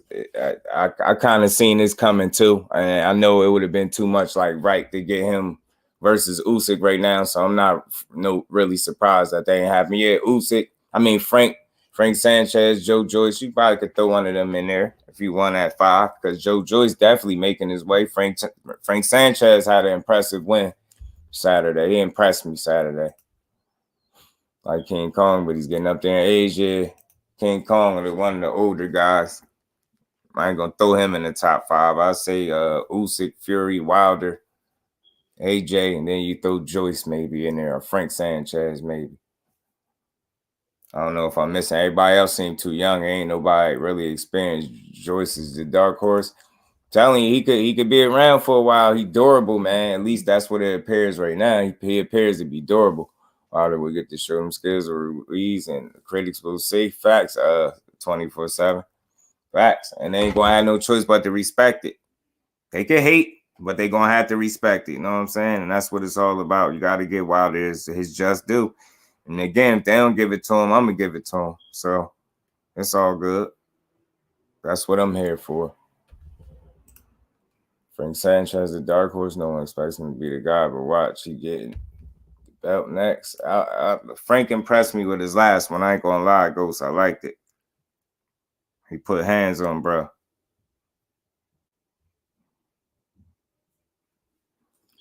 He put hands on Carlos Negron and knocked him out. So I was impressed with it. I give Joe Joyce Frank Sanchez a lot of credit for that last win. Yeah, that's a toss-up for the last spot. Joyce and Sanchez, facts. Warren, I want to see it. I know Frank Sanchez with it, and I know Joe Joyce will fight him. You know what I'm saying? Let's see it, man. Let's see it, because Fury wasting our time. So I'm not even worried about that fight. I definitely won't be calling no Fury Chisora fight. I'm sorry, I ain't doing that. I ain't calling that one. I can't do it. That don't even make sense right now. That boy could really go to just for no reason, Ash, just for no reason, because he a damn troll. He a troll. I think he fighting AB next, yo. I think he fighting AB next. The thing that made me think he fighting AB next, because he said it's gonna be a shit talking fest. And he said the dude ugly as hell. That's all I'm gonna tell y'all. He called everybody ugly, so there ain't really no clue. The clue was saying it's gonna be a shit talk fest. Who else talk a lot of shit? That's Broner. That's AB. It gotta be AB. Parker be up there, but he too nice of a guy. Facts, Jay. He's so nice, he don't even get out of second gear, Jay. That's his Parker problem. The man won't get out of second gear. Because Frank said he's not Cuban no more. Frank coming different right now, man. Can't call yourself a Cuban boxer and not know how to throw a jab.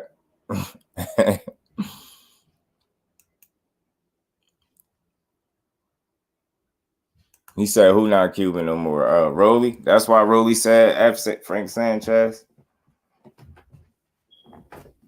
Rolly is the ultimate troll, y'all. Nice guy. The nice guy drug dealer goes crazy, yo.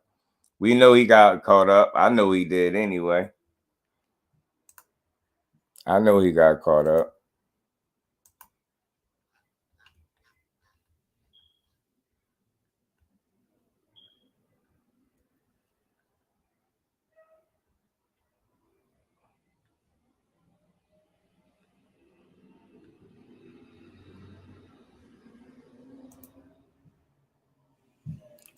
Oh, that could be. That's interesting too, Ash. I ain't think of that. That could be that. Yeah, because Blair Cobbs do talk a lot. Yeah, that's what I'm saying. That pre-fight would be crazy. They won't never stop talking. Maddie was good with it. Appreciate you for pulling up. He said, yo, blows good. Yeah, they said dude Cuban Frank confused how he Cuban and can't throw a damn jab. See, so Frank like he know Cuban and now Rolly hate him. Oh, all right. That's what that is. I'm saying Blair versus Rolly and loser retires. You with it? Y'all give me 2 seconds real quick. I'll be right back. AB, salute my bro. Appreciate y'all pulling. Y'all smash the like button for me.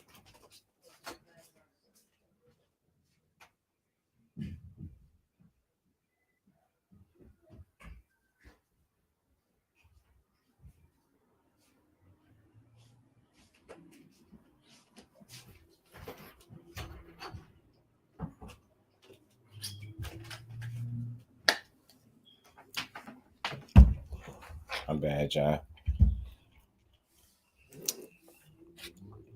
AB, what's good with it, bro? Salute to my TWT family. Y'all smash the like button for me, man. The WWE star, so we should see. Oh, yeah. Oh, yeah, right? Give them WWE rules, lose or retire. Facts, lose or retire. But I don't know. And I was hearing Broner. That's why I'm thinking that. And even though Blair Cobbs talk a lot, just the fact that he said, I don't know, shit talk fast, it just make me think AB. Said what's fun next for Fundora? I don't know.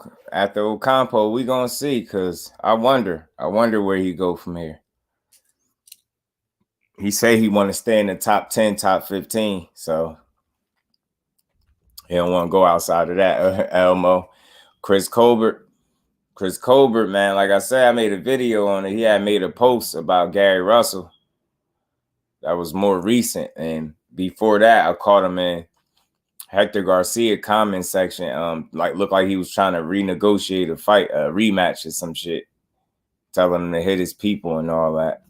They both trash and both talk a lot. Elmo versus Rolly could be lit. Rolly, what if he stopped B-Hop, yo? What if Rolly stop him, y'all? Rolly stop him, that'd be crazy, y'all.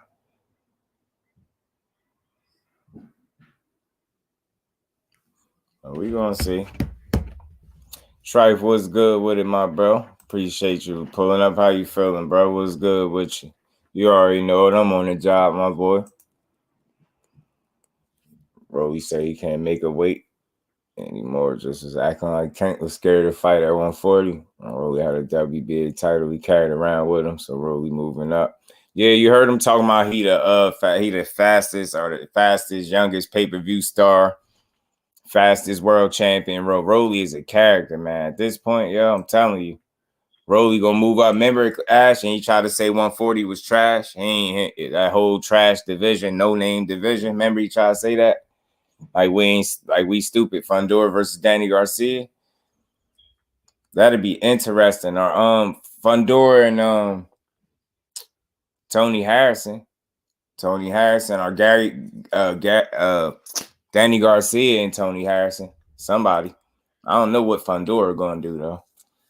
Get stopped by Rolly, average. You have to change your name and move countries. Shit, I don't know. Ghost Rolly could punch though. That's a big dude, man. So I know he's a strong dude. I think his power real, and he got that, that special strength. Skill versus youth. Can't call yourself a little B-Hop and get stopped by Rolly. Nah. Because B-Hop wasn't out here getting stopped at Rolly. So weak in the knees, tail. Yeah, Rolly, man. Yeah, Tank got that type of power, man, that just I mean, he got him and Wilder got that muscle relaxer.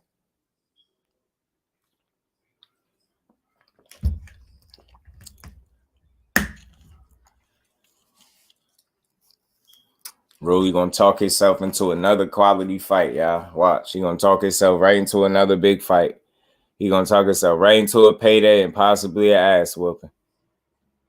Because interestingly enough, I think Blair Cobb messed around and beat Rolly. I think he got enough boxing ability to beat Rolly if there was a fight. Same thing with Broner. Broner just got be in shape. Tank said Rolly hit hard. That's why he had to be careful and set him up. Yeah, facts. Tank wasn't stupid.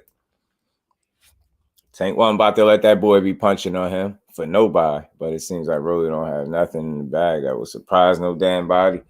Nothing but that strength, though. He's strong. He's strong, and he got some heart, but he just silly. You know what I'm saying? He just ain't got too much. You know what I mean? Up top, he silly. Rolly's a silly guy, man. He's a character. Like they said, a WWE type character, man.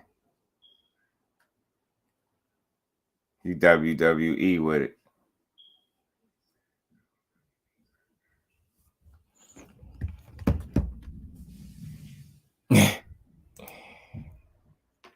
Yo, 47 Ash, they smoke him up there. The 47 pounders, he out of there, Ash. 47 pounders are doing. I'm telling you, Warren, that that's that short bus strength, man. That two teachers per student. You know what I mean? That's the type of, you know what I mean? He's strong in the arms, but not in them legs. Yeah, his Tank punched them joints noodles. Him versus Keyshawn, hell yeah, throw him in there with Keyshawn. Bob won't do it. Rolly stopping Keyshawn, you think so? Rolly a damn sure be going for it though, Ghost. He'll be swinging for the fences against Keyshawn. But I think Keyshawn will beat him up though. I think he'd be too smart for Rolly. It'd be too smart for him, even though they won't do that right now because it's still a risk. Keyshawn would do Rolly in. Yeah, I think he would. He'd beat Rolly up, but he better not get clipped though. Don't get clipped because Rolly got some real power. Yeah, I really think so. I don't think the power is fluff. He might talk a lot. Out of all the shit he talk, I think the only thing that's real is the power. His power is definitely real, I think. No, he's stopping Keyshawn. Yeah, if he do, that'd be bad, yo. That'd be bad. That'd be a bad loss for Keyshawn. He used to get stopped by Rolly. I don't care if he is 6-0. They go crazy on him because they feel like he too skilled to be losing to somebody like Rolly. If Rolly could catch him, he could pull it off, but he ain't. Rolly would get outboxed. He might get stopped too. Keyshawn might stop Rolly. Put a plant on Keyshawn. Oh shit, the hell no. Think Keyshawn Bodymore, what's good with it, bro? Appreciate you for pulling up. How you feeling, Brody? What's good with you? Think if Rolly can hurt you, it's over. Yeah. If he can get you out of there. I really do. Because he gonna really go for it. That's one thing you could guarantee with him. He gonna try. He tried against Tank. He gonna try. He's gonna try. He ain't gonna lay down. That's one thing for sure. With all that mouth he got, I do respect him. He won't lay down. He lacks skill. The Keyshawn last fight, he's not the boxer. He and the others think he is. He gets touched up clean against everyone he fighting. And fighting journeymans. I feel you, Ghost. That's just something he gonna continue to have to work on, though, Ghost, moving forward. Especially as he could get up there and he go up there and level. He damn sure gonna have to fix that. It's not something that he could afford to. I mean, the more you step it up in level, the better your defense you want to have. Better defense you want to have because you don't want to just be getting clipped up. Them top dudes will stop you. Ghost be on Keyshawn. Esteban Sanchez. I mean, he hurt Keyshawn. Rolly put him to sleep. Yeah, Rolly, I'm telling you, Rolly might hurt him though. I think Keyshawn gonna box him, but Rolly acceptable to the setup. Trying to go for the knockout. That's a fact. And I just think it'll come down to IQ too and skill set. And I just don't respectfully, Rolly ain't as skilled as Keyshawn. Just his ghost just don't like him. Isaiah Philly, salute my bro. Appreciate you for pulling up. How you feeling, Brody? And Keyshawn on the back foot, especially against them ropes, especially on the or in the inside. Yeah, nah, his inside fighting need work. His inside fighting need work for sure. Keyshawn inside game need work. Yes, he is, bro. He's very predictable. Very. And Rolly awkward style is a problem. I think he hurts. Yeah, that is a problem. And he could. He very well could, yo. He could. Keyshawn definitely had to be smart. I'm telling you. I'm telling you.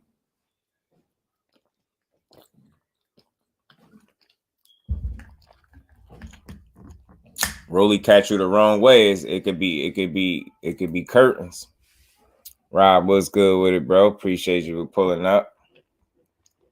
Yeah, Wilder versus Ruiz is about to be mandated by the WBC as an eliminator, and I forgot to add that as an eliminator, and the winner is supposed to be mandatory for Tyson Fury. I think Keyshawn has room to develop as a fighter and gain more knowledge and skills, but again, 6 fights in. Yeah, he just got to keep working. He damn sure just got to keep working. Fighting a dude who's unorthodox is way harder than fighting a guy who comes with technique. Yeah, relax IQ. You know what Rolly dumbass about. Yeah. Yeah, I'm telling you. That dude, Rolly is a unpredictable guy at times, man. He just awkward, unorthodox, whatever you want to call it. He's just a strange dude in the ring. Coming down there. Can Keyshawn catch and make him respect his power? Keyshawn can hurt him. Rolly going for the wild. Yeah, he going for the wild boy crazy knockout for sure. Rolly awkwardness can mess anyone up. Getting out on the A game. Excuse me. Yeah. Facts, Isaiah. That's a fact, though. That's a fact. Rolly's extremely awkward and packs a big punch in his hands. Yeah, he is. He's a strong dude, big dude. Rolly is a bully. He will elbow you. That's a fact. Head much or more. He will even wrestle. Yeah. If you ain't ready for the awkwardness and the dirty antics and you go in there, like I say this, oddly enough, Rolly, despite the lack of skill, you can't sleep on him. That's not a good, that wouldn't be a guy to underestimate. You still got to understand what he do possess. Despite what he does lack, you still got to be real enough to say he still is dangerous. He is a threat. Because he punches hard, he got the heart, and he's going to go for it. You know what I'm saying? He's going to go for it. I don't know. What's the name? Could have really softened him up. Cannot be a bad inside fighter with a chin issue. Was showed against lots of fighters and fighter unpredictable, awkward, dumbass with a punch.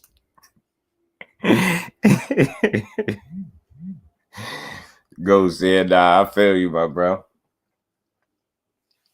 I feel you for sure. For sure, bro. For sure.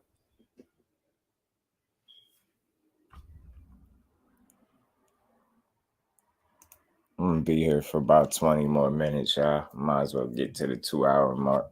We're going to rock out. Appreciate everybody pulling up. Y'all keep smashing that like button. If y'all haven't, we're going to rock out for about 20 more minutes.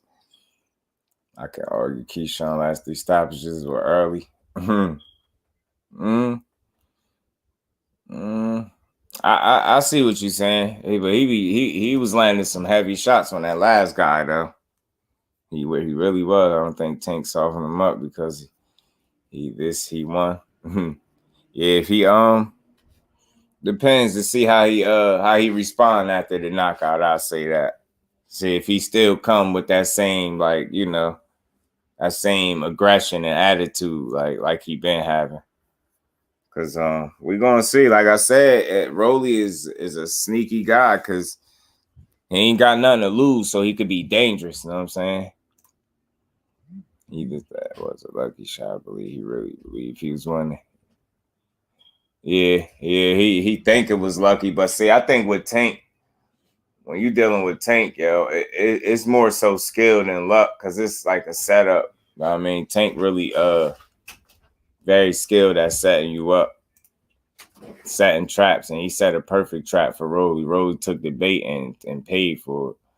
Gotta O to protect no more. I expect way more unpredictable and Wild Rolly in his next one. He will elbow even more. Yeah, he ain't got no O no more. Nothing to lose. He just got a payday, you know what I'm saying? He feeling good. Rolly, you know what I'm saying? Rolly don't care about nothing right now, man. He good out here. He good. He gonna, like I said, he about to talk himself into another big fight, another money fight. He probably gonna get beat up, but if you put him in there with the wrong person, he might pull it off. You don't know. He might pull it off, yeah. We gonna see though.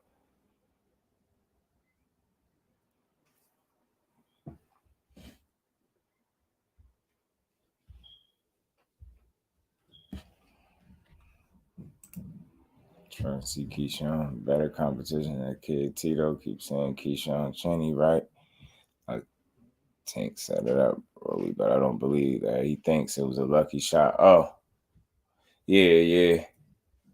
He know that shit wasn't lucky. Tank definitely set him up. He bit. And Tito Mercado, shout out to K-Rod.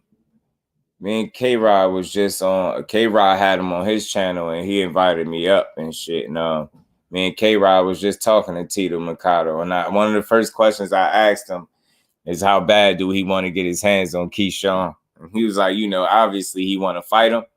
He said he want to fight him, but at the same time, he ain't going to hold his career up for him. He just going to keep, making his mark, trying to fight the best people possible. And, hopefully he get that fight one day, because he said he gonna expose him. He going to show the world that Keyshawn ain't what he said he is.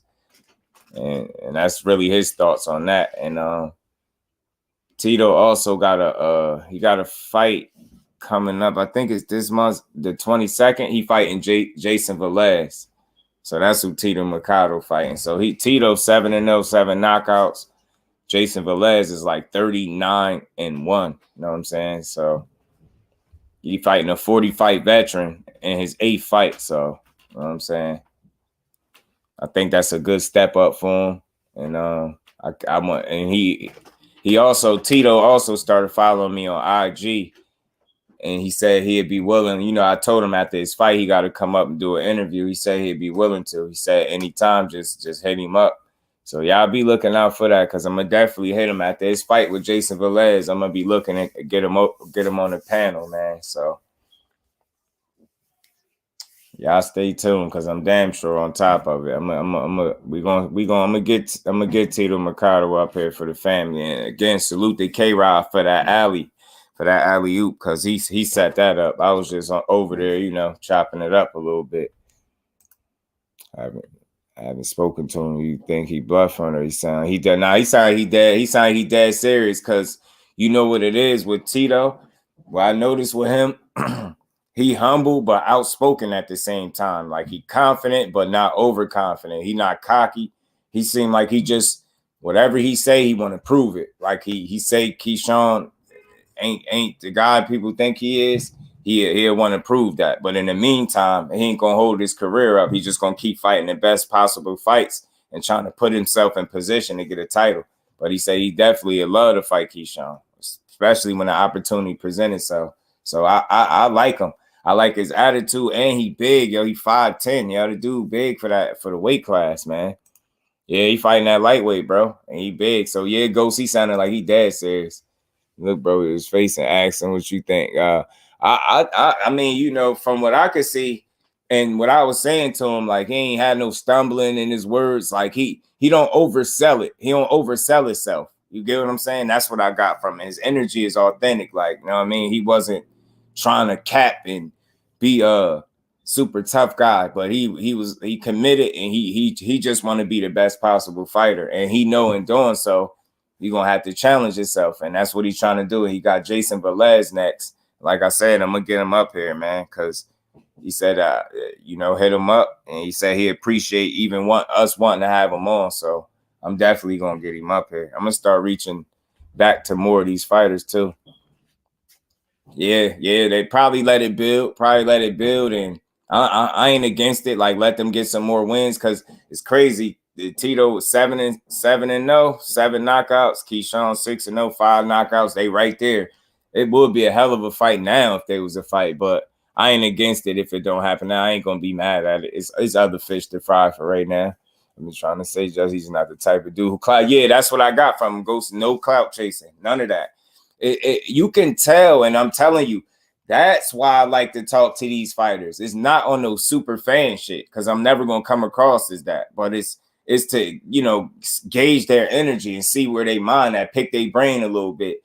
You could tell the ones that do it for the cameras and the ones that is really trying to put the work in. That's what I got from him. He really trying to put the work in. Now he not playing. He believe what he say. And, you know, he feel like he knows something that other people don't. And he going, yeah. And to be fair, he said Keyshawn is not a bad fighter. He's talented. He could fight. He definitely said that. He said he feel like he could beat him. Well, now Ryer gonna look from here. He looked like his spirit was broken. Yeah, man. It looked like his spirit was broken. And his trainer looked like he threw him under the bus too. His trainer looked like he threw him under the bus. Ryo trainer, like the way he said it, like he almost made it seem like Ryo wasn't prepared. He was distracted, or he ain't really want to fight. Like I ain't like the way Jose Benavidez Sr. was like kind of threw him under the bus. He also just turned 20. Keyshawn is older than him. Yeah, it's facts. And Tito is young, 20, and he 5'10", y'all, for the weight class. You're underestimating dude, calling everybody out. It's possible. He definitely wasn't prepared, and his trainer said as much. Said he was distracted or something. Zoom, what's good with it, my bro? Appreciate you for pulling up. How you feeling? Y'all smash the like button for me. We're going to be in here in about another 10 minutes or so. We're going to cook up. Keyshawn 6 fights in and trying to get in there with Frank Martin. Going to rail with momentum he may have. Yeah, that's why he's saying the safe bet. Frank Martin ain't on his level. Like, what is he fighting? 10 rounders or nigga, you fighting 8 rounders if I'm not mistaken. Why are you making it seem like 10 rounders like that's a bad thing? Ain't fight a championship fight yet. Yeah, it's a 10 rounder. That's what people don't be getting. Ain't no championship fight. No, it's not 12 rounds, it's 10 rounds. And Keyshawn was asked about Tito. He said he's lying about his energy. Be super different. Yeah, man. Keyshawn he'd be like, he was calm on, I think that was the Porterway podcast. He said his energy was pretty mellow, Keyshawn was, but he usually more animated. Tito seemed like I seen a couple interviews with him. His energy seemed like it's always the same. And he's never overselling it, never stumbling over his words, never seemed like he clout chasing, making shit up. He just said his energy is refreshing to the sport. Like, I like his attitude, his energy. I think he's going to be fine as long as you just keep putting in the work, the right work. He'll be good. Time Keyshawn has ever mentioned him, he stutters and acts fake. Keyshawn knows who Tito is. That's why he will never fight him. Ever. He might have to at some point, Ghost. Benavidez Sr. said Ryan wasn't listening to the game plan. Yeah, he said something was different in training camp, something, distractions or something. Almost made it seem like Ryo didn't want to fight almost. Listen to Keyshawn speak about Tito. He avoids the subject, stutters, speaks in circles. He will never look you in your eyes and say what he's saying. Yeah, he was a little fidgety on a Porter podcast, to be honest with you, Ghost. You don't want Frank Martin. No, he could say what he wants. To say Frank Martin ain't on your level is like, nah. Yes, he is. I get it. You got that Olympic pedigree, and he don't have that, but nah, he is on your level. Body language, eyes never lie. Neither do speech patterns. Nah, it's a fact. Goes body language, all that shit. Posture, you know what I'm saying? Every time Earl brought up Frank, he said, I'm 6-0. Yeah, after saying his name, you can't keep saying his name and then saying you 6-0. Exactly, you don't want Frank Martin.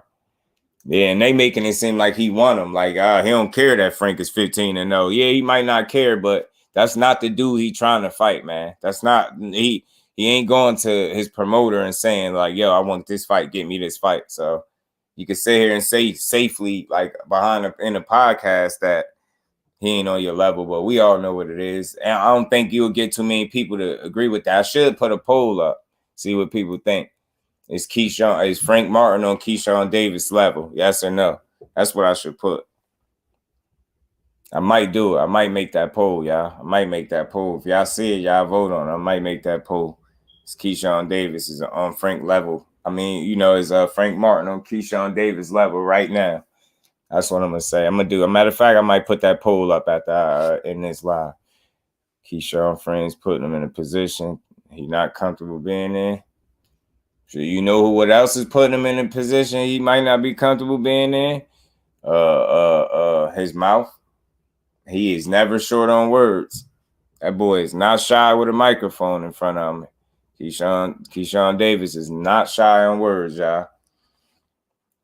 But I like him. I still like him. I got to see him, like I said, live in his last fight. I think he performed well. Ghost, you just a tough critic. You don't like Keyshawn, but I get it. You just don't rock with him. That's all. Putting him, yeah. But yeah, I think he's solid, man. He just got to continue to put the work in. Like, let's see what he looked like at 10-0, 12-0, 15-0. You get what I'm saying? Let's see what he looked like at 15-0. Let's see if he make it to 15-0. Because a lot of these fighters just be talking. They don't even make it to 15-0. You know what I'm saying? So we're going to see, no question. Is Keyshawn Frank Martin's level? Yeah, then that's real. But you know what? I'm gonna ask it the other way, Zoom, just because you know, Keyshawn claims that Frank ain't on his level. So I just want to see what people gonna say. I did a poll recently with Clarissa Shields asking them who they think she should fight next. More of the people lean towards, I gotta check it. More of the people lean towards Franchon Cruz again. Put a podcast out. Yeah, I seen him fidgeting with the socks and shit a little bit. Ghost, I be paying, yo, my boy. I don't just be agreeing with you. I really know what you was talking about. And I ain't trying to make too much out of it. I just observed what you talking about. I seen it. Looking down and like fidgeting with shit. And like, yeah, I always look at stuff like that. I always look at that. Once he dropped Raya, I think it's like Raya wanted to get his lick back, trying to bang out. It's like he didn't want to be labeled stronger. Oh, yeah, he ain't wanted to be looked at as dude was stronger than him. He lost focus. Sometimes it don't matter about the power. Facts. It's the technique and how you set that power up. And it's also it's how you respond once you get hurt. Are you still able to think through those tough moments and still make the right moves in the ring to keep yourself out of more danger? You know what I'm saying? He wasn't able to do that. Like puncher can beat a power puncher if he has a great game plan. That's 100% facts. Like Keyshawn, but if he was what he say he is, I hype him up. The more I hype him up, the better Andy Cruz look at my interest. My best interest that Keyshawn is so amazing. 15 and up is hard for most. That's real. I'm telling you, it's just hard. Everybody don't get there. That 15, that's why I always say that 15, 20 fight mark. Just think. Look how great they told you Loma is, and I get it. We get the whole story, right? But he got 2 losses before even getting 20 fights. And he very well could lose again beforehand because he got 18 fights. I think he's 16-2, if I'm not mistaken, like 12 knockouts or something, I think.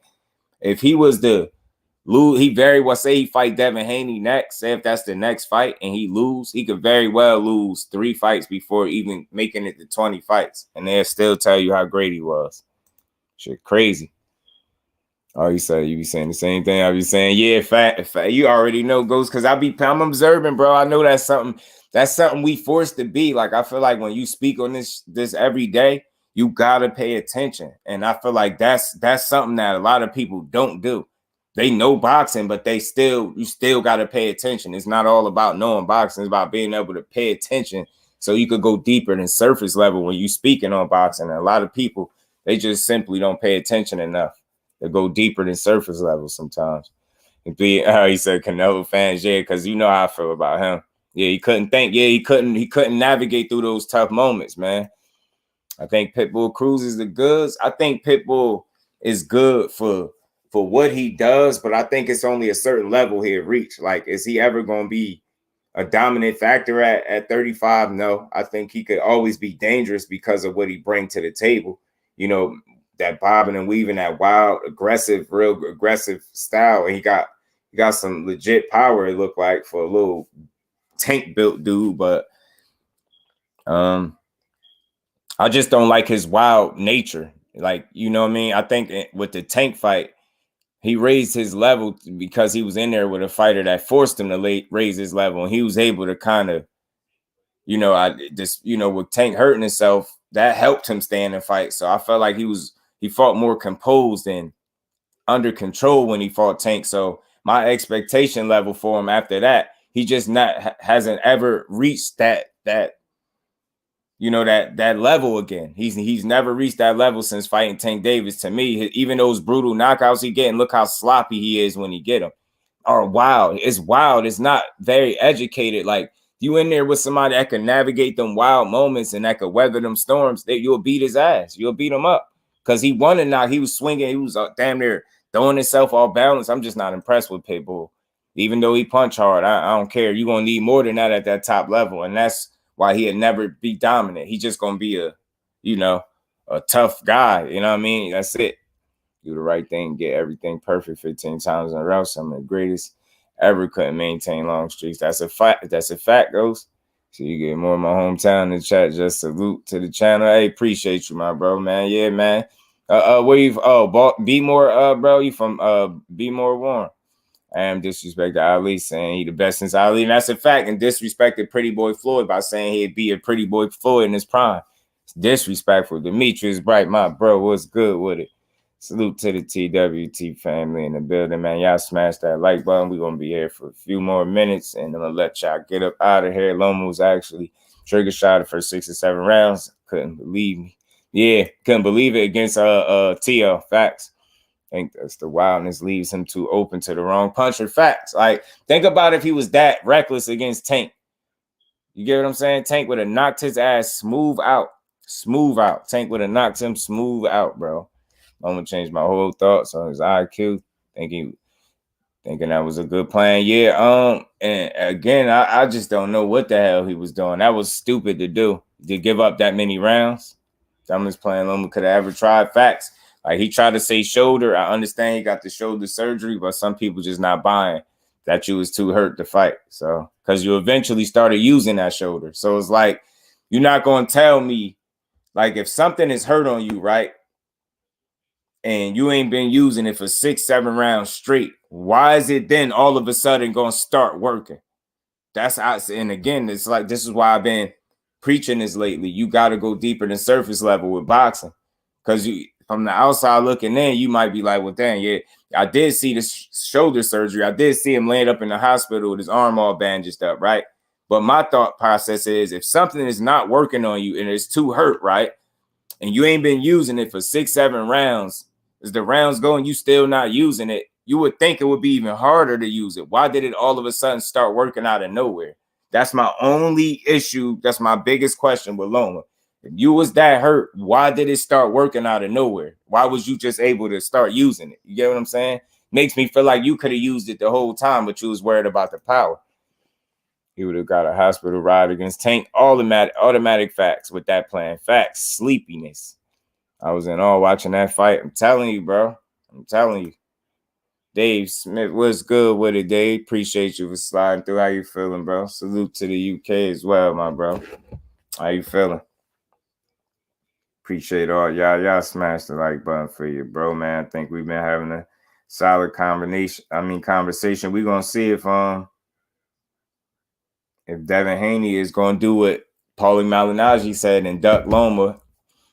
In his words, as he put it, or is he gonna fight him, or is Loma gonna beat this quote unquote white boy, as Paulie put it, to beat? You know what I mean, Devin Haney. Paulie's thoughts is if he got another fight under contract with Bob, and if they feel like he not gonna re-sign with them, then they're gonna try to get him beat. So he was saying he feel like even if Dev Haney is planning on leaving, if he ain't resigning with them, they're gonna try to put him in there with somebody that's gonna beat him. So I think that somebody is gonna be Bob Arum's grandson, which is Lomachenko, who said he want to smoke. He said after Jermaine Ortiz, he want to go for undisputed. He want the belts back. So we're gonna see. Lead the shoulder about just postpone the fight, and the fact he started using the shoulder, that's the part that got me. You get what I'm saying, bro? If it wasn't working, why? I could see if you was using it sparingly and it was like it just wasn't right, and you felt like after a certain point, you just it loosened up enough for you to start using it more. But that wasn't the case. You just not used it really at all, and then start using it out of nowhere. Then what's the difference of using it in the first round as opposed to the 7th or 8th when you started? So that's something that I just can't make sense of. All good. That's what I like to hear, Dave. Appreciate you stopping through too. I hope Haney don't duck him. Yeah, and I don't think he will. I'm gonna just say that Haney has shown a willingness to fight. And I don't look at him as a duck. I think he want to be great. And he going to have an opportunity to prove it in his very next fight. You know what I'm saying? He going to have an opportunity to prove it. As I've seen Mayor ranting about that fight. Oh, you talking about Michaela Mayer? She's still complaining about her loss, bro. She won't just take that loss and chill out, huh?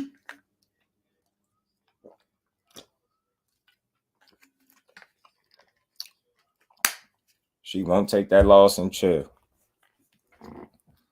The complaining just gonna make her look bad, you know what I'm saying? Because ain't nobody trying to hear that. You lost.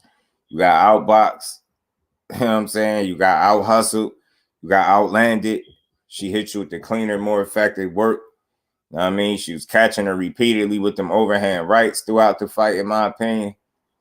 She lucky she got a split and not a unanimous decision loss. You know what I'm saying? She ought not be complaining.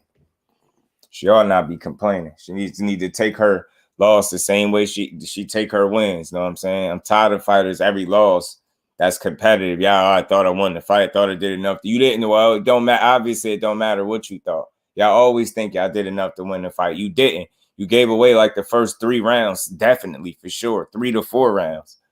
Barely, she got started real late because she got hit with an overhand. She got hit with an overhand, I think, that kept her honest. And it's because of it. She wasn't busy and she didn't get going. She didn't get started, you know what I mean, fast enough. You know what I'm saying? Michaela got robbed.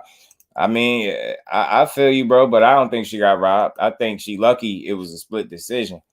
And again, you know what? Just go back and watch it again. And I don't know if you watched it again since then, but go check it out. Maybe you might still feel the same. But to me, when I look at the full body of work, it's a 10-round fight. They got 20 minutes to get their business done. I felt like Michaela Mayer spent too much of that 20 minutes not fighting the way she normally fights, as opposed to, you know what I mean, her fighting her fight. She was fighting Bumgarner's fight. You know what I'm saying? On the fence with the Haney moving up after calling Loma out so much, I agree. I'd be looking terrible weight, but his nutrition is getting back right. First fight, and he looked back good and strong. That's what I'm saying. So he got to stick to that nutritionist and believe in it in his team. But he's been looking like that his last couple fights. That's what I'm saying. He's been looking like that. So I think they've been trying to say that. You know what I mean? Yeah, I don't think she got robbed though. But I respect people feeling like it could have went either way. I get all of that because I think it's just like how judges see different things. We can see different things. And I think that's me, myself. I always take that into account. That's why I don't shoot nobody down when they say they seen something or they think a certain way.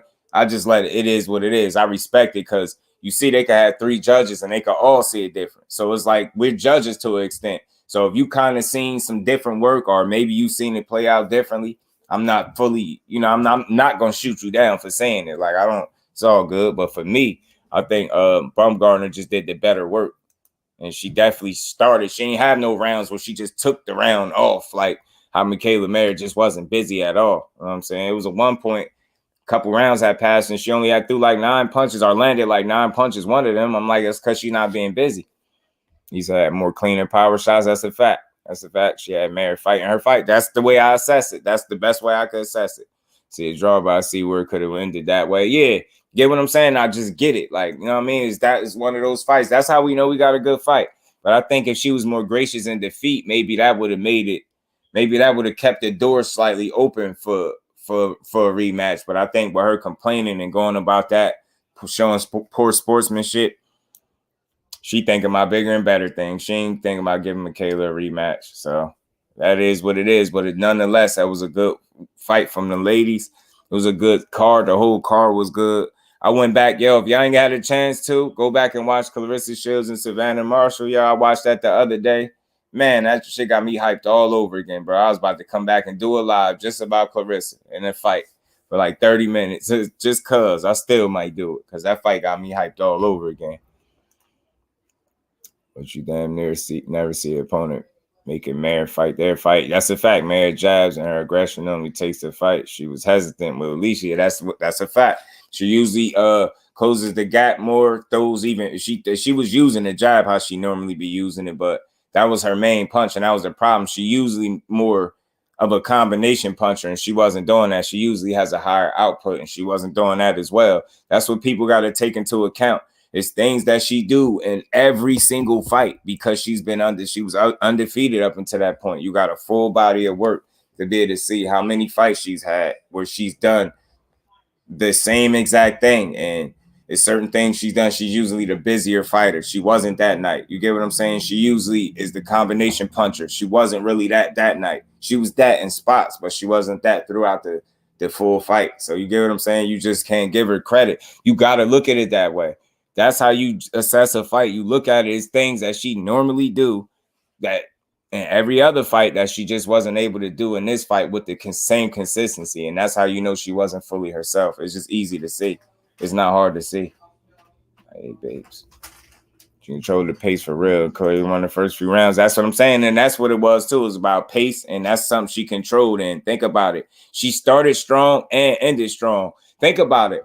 I've heard people to come in here and say, you know, Michaela should have won because she was jabbing her. The jab was controlling the fight all night, strong at the end in the last few rounds. Well, think about it. If you saying she came on strong in the last few rounds in a 10-round fight, so let's just assume if you saying the last few rounds, right, mean the last 3 rounds she came on strong, right? Let's just say you use the word few. 2 would be a couple, 3 is few, right? Let's just say she won the last few. That'd be rounds 8, 9, and 10, right? That's 3 out of a 10-round fight. 8, 9, and 10 she won. And let's say hypothetically she won those first 3 rounds because Michaela wasn't throwing enough. You got a 10-round fight, right?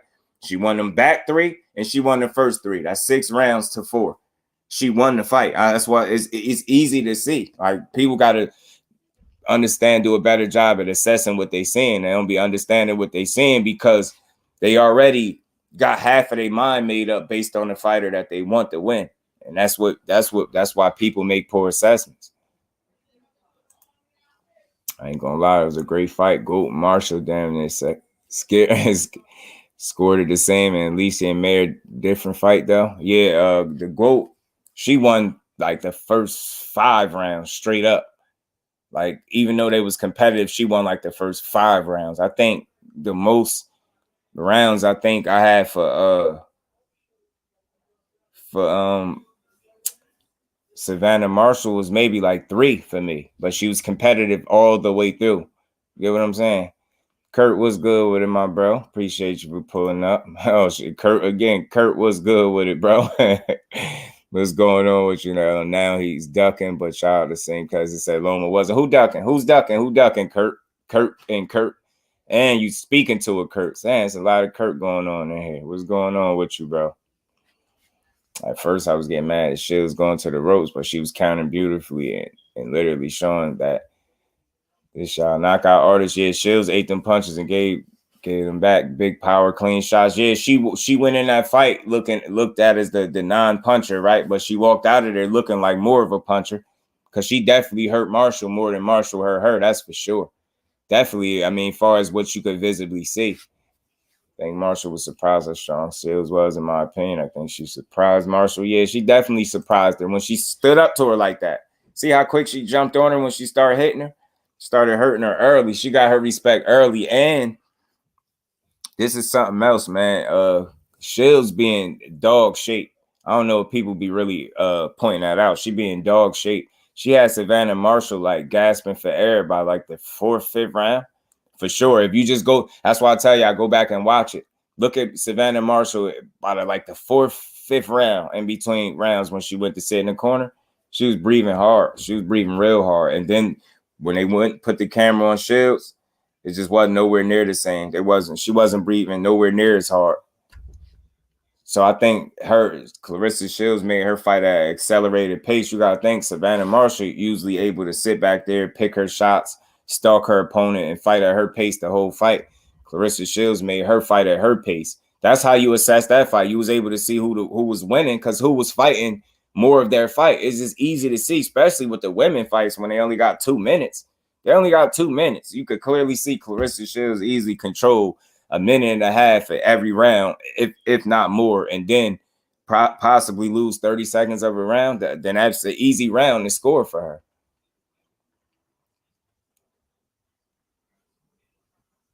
Kid Austin, Golden Boy main event tomorrow. Oh yeah.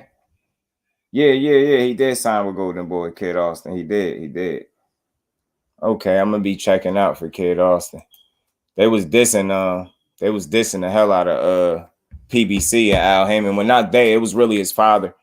I don't see a big difference in power. How people acting like Marshall was going to knock Shields out. Yeah, because again, bro, this is why I made this the point the entire time. Everybody that was picking Savannah Marshall to win kept talking about power. And I keep saying at that top level, you need more than power to win. You need skills. Not saying she don't have none, but she ain't have enough.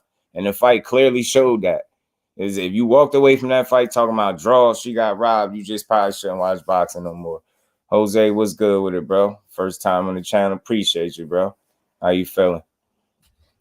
I'm good over here. How you feeling, bro? Y'all smash the like button for me. If there's anybody else that's new in here, y'all sub to the channel. Turn your notifications on. I'm here every day. We doing this good boxing talk every day. To him and his dad said, I'll try to pimp them, yeah. And it's like to each his own. I can understand maybe that's their experience. I ain't gonna say he lying, but it did kind of sound like he was out to make look bad. Fate was good with it, bro. Usyk versus Joe might be bigger fight than people think since the history there. Oh yeah, because Usyk beat him before. Usyk outboxed Joe Joyce. I seen it. You probably could still pull it up on YouTube. I'm not sure, but I watched the whole fight. Usyk was outboxing the hell out of Joe Joyce. So that'll be an interesting fight. Anybody that fight that dude in the pros, because he a tank and he durable and he's shown the ability to take a punch. But at the same time, just to be fair, he ain't fought the biggest punchers of the division just yet. So I'll wait to see how he gonna look when he step up against somebody that could really punch and get out of the way of a punch. You know what I'm saying? Because if you see the way he beat, he wore Joe Joyce down and just beat him up.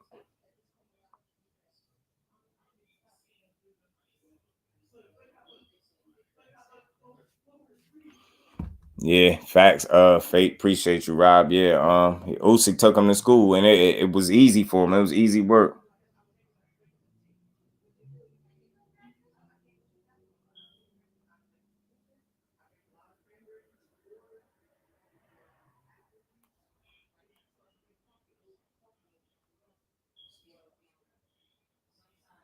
My bad, John.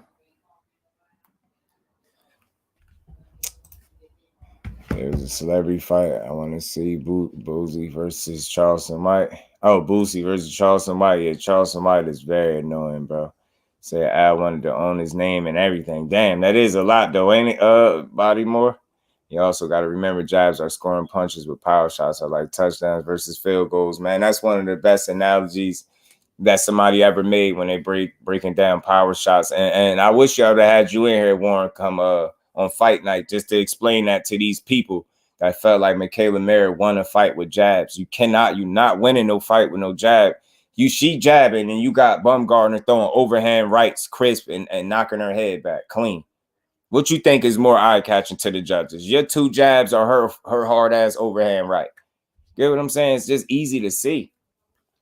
Not winning no fight like that with no bunch of jabs. I would hope not. I don't like to see no fighter win with no jab.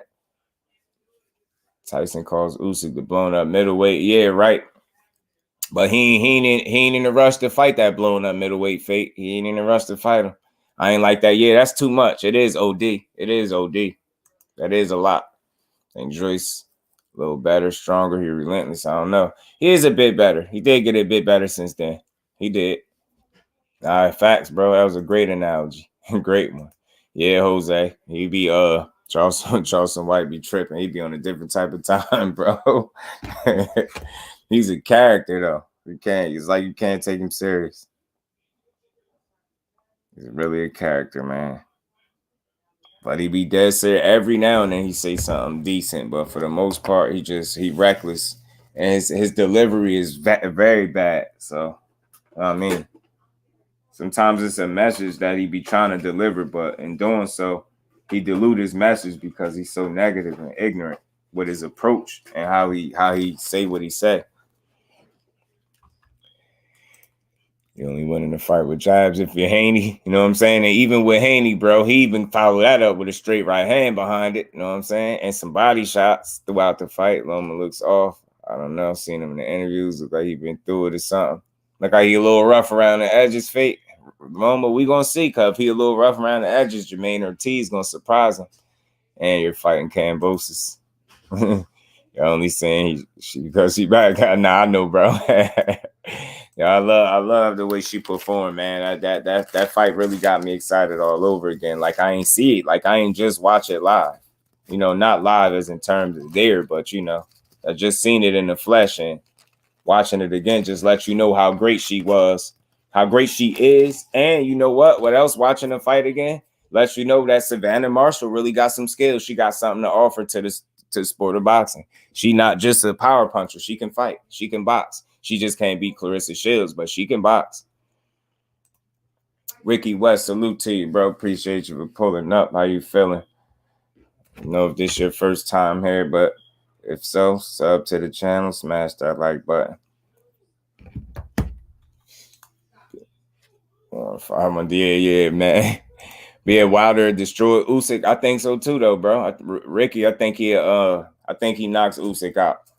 To be honest with you, I said this before. Usyk is very good defensively. He's very good offensively. He's just good all around. He a masterclass boxer, right? But even with that being said, you haven't seen a fight yet, and Usyk got about what I think 20 fights now. You haven't seen a fight where he hasn't gotten hit.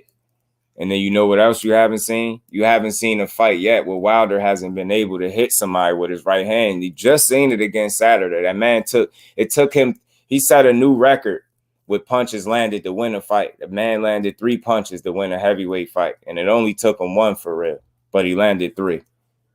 So it's like people don't realize to say that Usyk just gonna outbox Wilder with ease for 12 rounds. And Wilder is not going to catch him. That's like saying you're not going to see what you've been seeing. You asking, are you expecting something that you haven't seen yet? And I ain't saying it can't happen, but it's less likely to happen. You get what I'm saying? And if Wilder can't catch you with nothing else, he's going to be able to hit you with that right hand. So, and I think the fact that Usyk is much smaller than Tyson Fury, he just won't get up when that right hand finds a home. He's going to be in trouble. And just the way he carries himself. Yeah, he might be a little off. Maybe the war took something out of him. Thought it was just me. I like that kid Ortiz. Now, Ortiz is solid. I wouldn't say Loma is off skill-wise, but it looks like he got some stuff on his mind right now. It could be. Maybe he's preoccupied, but he's going to be picking the wrong sport to be preoccupied. He better be focused for that young boy. Catch him and beat him. I was laughing. I think Floyd showed Marshall some ish. You know, Floyd had Marshall initially when she first went pro, but she wasn't allowing that. She was trying to shoulder roll somewhere ish. Oh, yeah, I think the Furies might have taught her some of that too. And work on other, but Shields was timing it. Yeah, Shields' timing is world class for real. Rolling with the punches. What's good with it, bro? How you feel? Appreciate you for pulling up. Ortiz might be overly aggressive. If he do, he gonna pay for it. He gonna pay for it. Loma gonna pick him apart if he be overly aggressive. I see him making mistakes early if he do that. Like Ortiz, he definitely can't be taken lightly. And he was a champ. They talking about not Jermaine Ortiz. Jermaine Ortiz ain't been champion yet. Not Luis Ortiz, Jermaine Ortiz. Somebody block this sex chat thing. I know y'all gonna block it for me anyway. Weirdos. Coach that works with Shields is Floyd coach. So Shields how to catch and time that defense. Oh, yeah. He was working with the GOAT a little bit. Floyd was.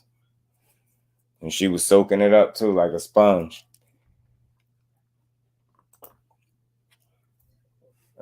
Weight cut, my God, I'm looking delirious.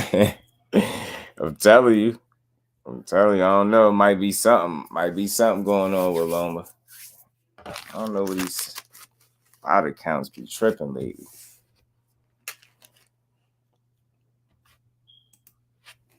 He shouldn't be over aggressive. He sparred Lomachenko plenty of times.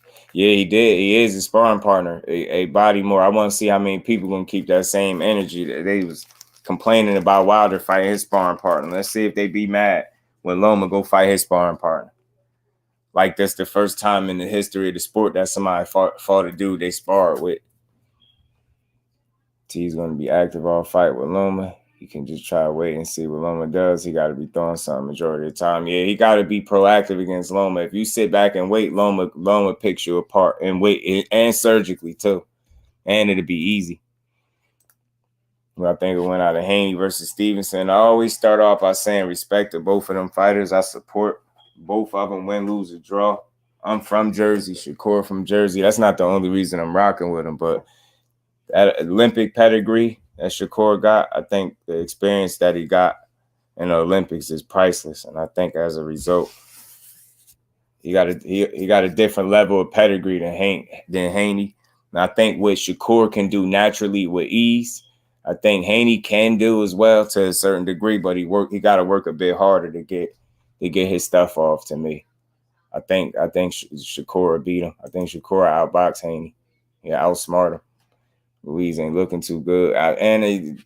Shakur's, it's a known fact he's better defensively. He's the best defensive fighter in boxing.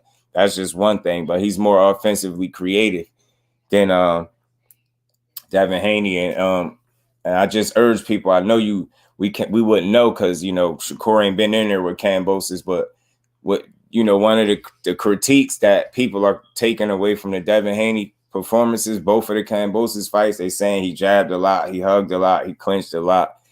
He did the same thing in both fights.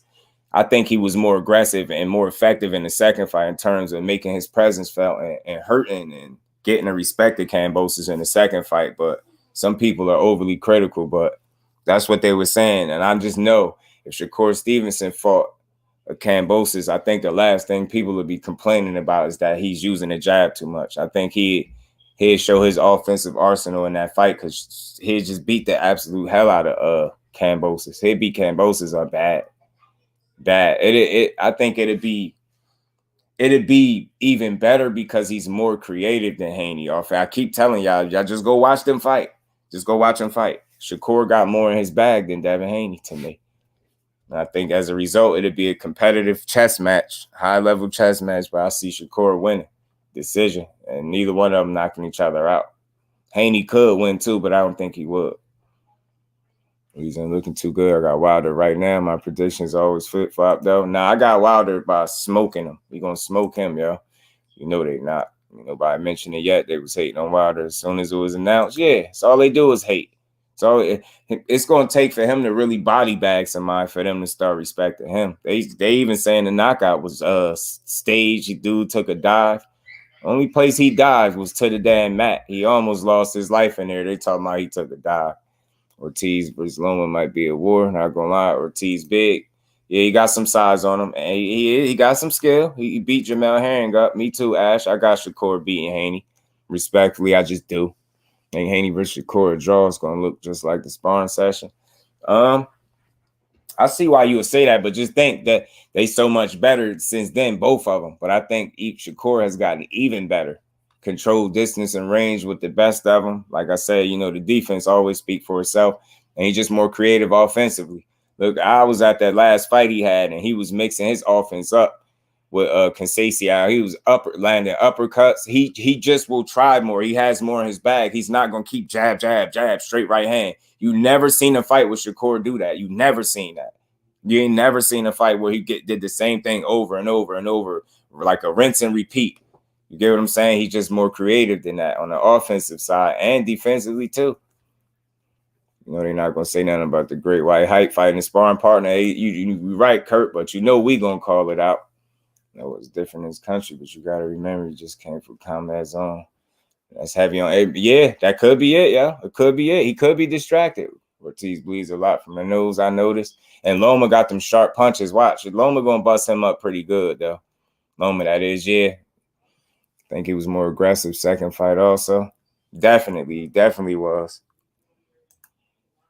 I think Loma might stop Ortiz. I'm not sure how much Ortiz Want to be a great boxer. He's already a successful businessman out here. Yeah, if you got 1 foot in, 1 foot out, boxing ain't the sport for that. It'll be a split decision, Haney versus Shakur, in my opinion, but you got to be a winner and not a draw. I think Shakur had a few more cleaner shots in the sparring match, but it'll be a chess match.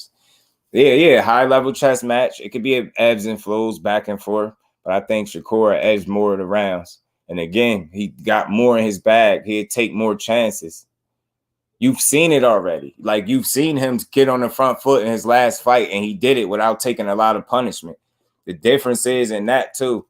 Both of those dudes are natural outboxers. They're not pure punchers, right? Both of them. They're great, smart, intelligent fighters, right?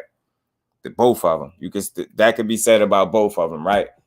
So when Shakur stepped outside of himself, and by stepping outside of himself, I mean when he tried to make the action, make the fight, press forward, stay on the front foot, and try to go for a knockout, he did so without putting himself in position to be knocked out and take a lot of punishment. Devin Haney, on the other hand, the fights that he stayed on the front foot more and try to be more exciting to the fans and press for a knockout, one of the more recent fights where he fought Jojo Diaz, he was getting clipped over and over with left hands repeatedly. Like, that's not something that you can afford to do. What I'm saying is the difference in them is levels. Is when Shakur went outside himself to be more exciting, he did so without taking punishment as a result. When Devin Haney tried to do it, and he's done it in a couple fights, he's got hit considerably more and with much more cleaner shots than what Shakur is. You get what I'm saying? It's just different with them two dudes. We'll say when they went to sleep. It's a great example of Sweet Science. That's exactly. Yeah, facts. Sweet Science the whole way. All the way. Adorno versus Ortiz was a war based off that fight. Can you see what Loma couldn't do to him? Yeah, Loma gonna pick him apart. I really think so. Lean more to Shakur. I do think Shakur has grown the most out of the two. Yeah, he got a more mature, polished game. Like, he has more in his arsenal. Like, one of the things I heard one of the historians say about Devin Haney is they feel like he's plateaued already, like he's peaked out. Like they said his performances from fight to fight look the same. They say he's not getting better. He's very good at what he does. Don't mistake what he's saying. He's very good at what he does, but he doesn't do anything different from fight to fight. Every fight is damn near fought the same. And just go watch it. And the dude got a point. He said he just feel like Devin Haney is at a point where he's peaked out, and that'd be very bad if you're 23 years old and you're not gonna get better. And I'm not saying he's not getting better. He's perfecting his style, his craft, but you're gonna need more than that as you step up in competition. And he ain't fought the absolute best there is to offer yet either. So it would be smart for him to continue to develop, like I think he's gonna try to do, but at this current stage, it's still some things that he's missing from his game in terms of creativity, especially on offense. And there's some things that he do repeatedly on defense that get him hit. So he got a ways to go. And Wilder hit that mascot on TV. People were saying Wilder shouldn't have hit him that hard. They crying about a dive. Haters don't know what to say. Yeah, they don't know when to stop complaining, Ash, ever. All they do is complain. Wilder should have punched the mascot in the stomach, not the face. They said the mascot was good, though. They said Shakur taking the whole division. It's possible, man. But I tell you what, him and Tank is gonna be a fight if that ever happened. And he said it himself. And Haney said that they both said their toughest fight is gonna be Tank. So I don't think that's a coincidence. But we're gonna see. Shakur got the skills to be able to beat anybody. But I always said, just to be fair, when you talk about Tank, it's 50-50 at best, like that. And that's just gonna be a tough fight. She's a good movement. Yeah. Haney might not take a loss. Well, that ain't gonna be good. It ain't, because you're gonna have some tough fights coming up. I can see why he said that about Devin. What's that, Ash? Devin very lucky. About 10 seconds left in the round when Norris caught him. Yeah, he was lucky, and he didn't look good for the rest of the fight after that round. I think that was the 10th round. The next 2 rounds, he didn't look good. He was kind of holding on, and he was doing just enough offense. He wasn't really throwing no punches like that. Thought about Haney. Might be right. Ortiz has great movement versus Herring, great speed and angles as well. Of course, Loma has better skill, but question, has Ortiz been Stud Lomachenko in those sparring matches. Yeah, it's who knows what took place in them sparring matches. You know what I'm saying? Could have been a war. Who knows? Loma could have been getting touched up.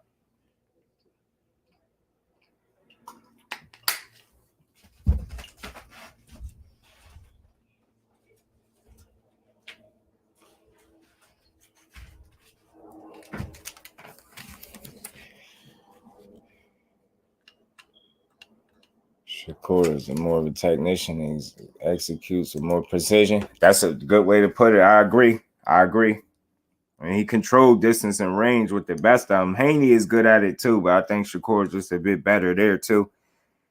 I don't think that Shakur has better feet. I just think he uses feet different than Haney. Haney uses more of the ring. Shakur stand in front of you and make you miss. See, that's the difference. Haney, if he's going to stand there right in front of you, he's not defensively sound enough that I don't think where he stands right in front of you and make you miss to the degree that Shakur can do it. Haney got to use more of his legs. His legs are a part of his defense, where Shakur upper body movement, like people say he got bad feet because he don't move them enough. They say he flat-footed and like they don't think he move his feet enough. I heard people say they think Tank can knock him out because of that. And I get it, but I think what he does works so well for him. It's like he has the numbers and the evidence to back it up. It's hard to say that it won't work because it's been working for him. You get what I'm saying? You said the dude said Haney isn't going to get any better. Oh, yeah. You can see it now. But if we being honest, yo, and this is no hate. It's just like, again, I said this, when you speak about this every day, you're forced to go deeper than surface level, yo. It's not to say Haney is not very good right now. He's a top fighter, obviously, undisputed. Got some history on his side. He beat Kambosos again. DP was good with it, bro. All them things are true. But just look at the performances. Tell me what performance, and just go to his last, you could go whether his last 3 fights, his last 5 fights. Just tell me if you've seen a real big difference in the way that he's getting his business done. Just tell me. Tell me, is there any different wrinkles? Is he showing you from any of these in his last 5 fights? Has he shown you anything different that you haven't been seeing? Or do it really look like a rinse and repeat? And that's just a question. And like when you really look at the fights, they're eerily similar. How he goes about his business, not taking nothing from him. But some people think that's not enough to beat the very top tier that boxing has to offer to him. You know what I'm saying? And I just think it's a fair observation. Just look. Don't be emotional. Don't take it personal. Just look at the man's last handful of performances and you tell me if he did anything different in any of those fights where you like, all right, that's a new wrinkle in his game. No, you're not seeing it. But he's very smart. He's very smart, and what he do works for him. Yeah, people that don't act like Tank don't got an IQ, don't worry about him more. When they get in there with him, they'll be asleep. Then some people gonna have to be getting woke up from a nap after a Tank punch to realize how good he is. It's just it's unfortunate, but that's what it is. Imagine Tank fighting Kambosos, y'all. Imagine him. Would it go 12 rounds? Just imagine Tank fighting Kambosos, how bad that'd be. He'd beat him in every way, shape, or form. Because he not being able to punch, Tank could walk through him. He'll walk right through him. Nah, you never seen Tank legs wobble. Because he got a hell of a chin. Barrios, Cruz, even Rolly called Tank with some big flush shots. Nah, I never seen him wobble either. Tank beats everybody. Hey, Ash, I always say this. At the absolute worst, when you're dealing with Tank Davis, you're in a 50-50 fight. And I'm going to keep saying it. If all of us in here was told that our odds at playing the lottery was 50-50, we'd all be playing it right now. So just think about that in terms of competition when you're talking about Tank. The worst situation he's going to be in is a 50-50. And think about how good that is if we talk about a combat sport. Tank not going to respect Haney power along with Tank has skill and great IQ as well. And Haney is just not super big on defense because he's going to take 1 or 2 to give you one. A truck left straight hook or uppercut sleep. You know it, man. You know it. I'm taking nothing from Haney. Nah, I just don't see it how people say it's a 50-50 chess match. Going to be a good fight.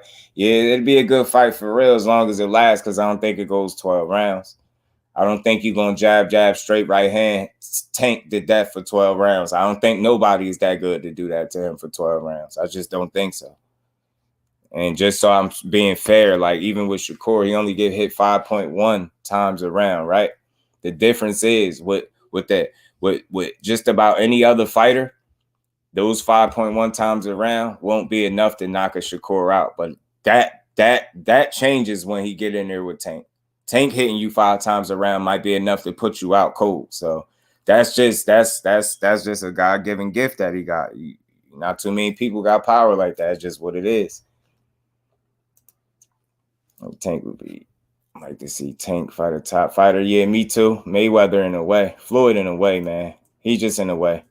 Let's just simply put, he in the way. I always listen to what Calvin Ford said. Calvin Ford say Tank one of them top dudes. I believe him. I don't think he's just saying it. Floyd is one thing. I like to hear what Calvin Ford say. I don't care what Floyd say. Equalizer probably break something on Campbell. I'm telling you, look how bloody Cambosis was against Devin Haney. Just think about what Tank a man here murder. He'd mangle that dude. It'd be bad, yo. It'd be bad. He'd beat Cambosis up pretty bad. And he could be up 4 rounds and he still would have to be defensively responsible at the whole 12 rounds. That's the problem. And then again, when they did the numbers, Haney is slightly better defensively, according to the numbers, than Tank. Slightly. It's not a lot. It's not a huge gap. It's none of that. So, and then when you think skill for skill, you ask people, what can't Tank do? He showed you he could fight off the back foot. He definitely could fight coming forward. He got defense, offense. He got chin. He got heart. I like the power. I don't even got to speak on that. I don't even want to mention that because that's obvious. But I always say this to people. When you want to really assess Tank, start with asking yourself, what is it as a fighter that he can't do? What is it that he's showing you he can't do? When have you really... Then the thing with Tank is, it's hard to make him uncomfortable. I don't care what nobody says. It's hard to make him uncomfortable. It's hard to beat fighters like that, man. It's hard to make him uncomfortable, man. And he's mentally tough. I say this all the time, man. Say it all the time. I would like all of them to fight a top fighter. Me too, Ash. But you know, I already said it. You know how that go. Tank the standard in the bar, whether they want to admit it or not. That's why no matter what, you know, what's going on, his name is always going to be brought up. It's always going to be brought up. But I'm taking nobody to get close to none of his records. Yeah, but we're going to call him out. He's going to look like a sucker in the long run for moving like that. Not Tank. He know what he's doing. He's going to be looked at as, because I'm going to call it. I'm going to call it. I think Tank will fight anybody. And I think they all going to be in trouble. You got to show me you just going to be letting him punch on you. Tank hitting you one time in a round. That's a fact. And see how real I am, despite how much I rock with Shakur Stevenson. Them 5.1 times. Let's say if they fight him and Tank and he stay right on par at 5.1, that 5.1 might be enough to get him smoked. And I just know that. So it's like, you know what I mean? Tank is a dangerous dude, man. Especially now he in his prime. He's dangerous, yo. See Devin versus top fighter at 140. Ash, that's going to be tough sledding for him. Straight up, man. I don't care what nobody said. That's not going to be an easy fight for him. 140 is not going to be an easy division for Devin Haney, period. Think it get tough up there regardless. Never heard Floyd say anything during his career that he does with Tank career. Yeah, it's real suspect. It's real suspect. I don't like it. Yeah, it's time. It's time to just get out his way and let him, yeah, facts, baby. Wow, it's time to get out his way and just let him be great. That's all. Because at the end of the day, ain't none of these dudes just gonna walk in there and beat him. They could talk all they want. They could type all the Twitter posts, and I ain't moved by none of that. I know you got to show me that with him, because it get different when you in there.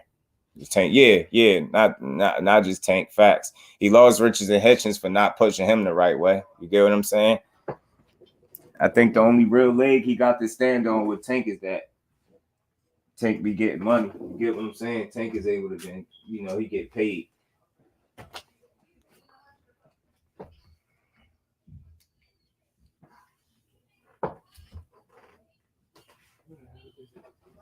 Tank get paid. That's the difference. But hey, all them dudes at some point got to get in there, and hopefully we'll see it. We'll see all the fights we need to see. I'm still my bad.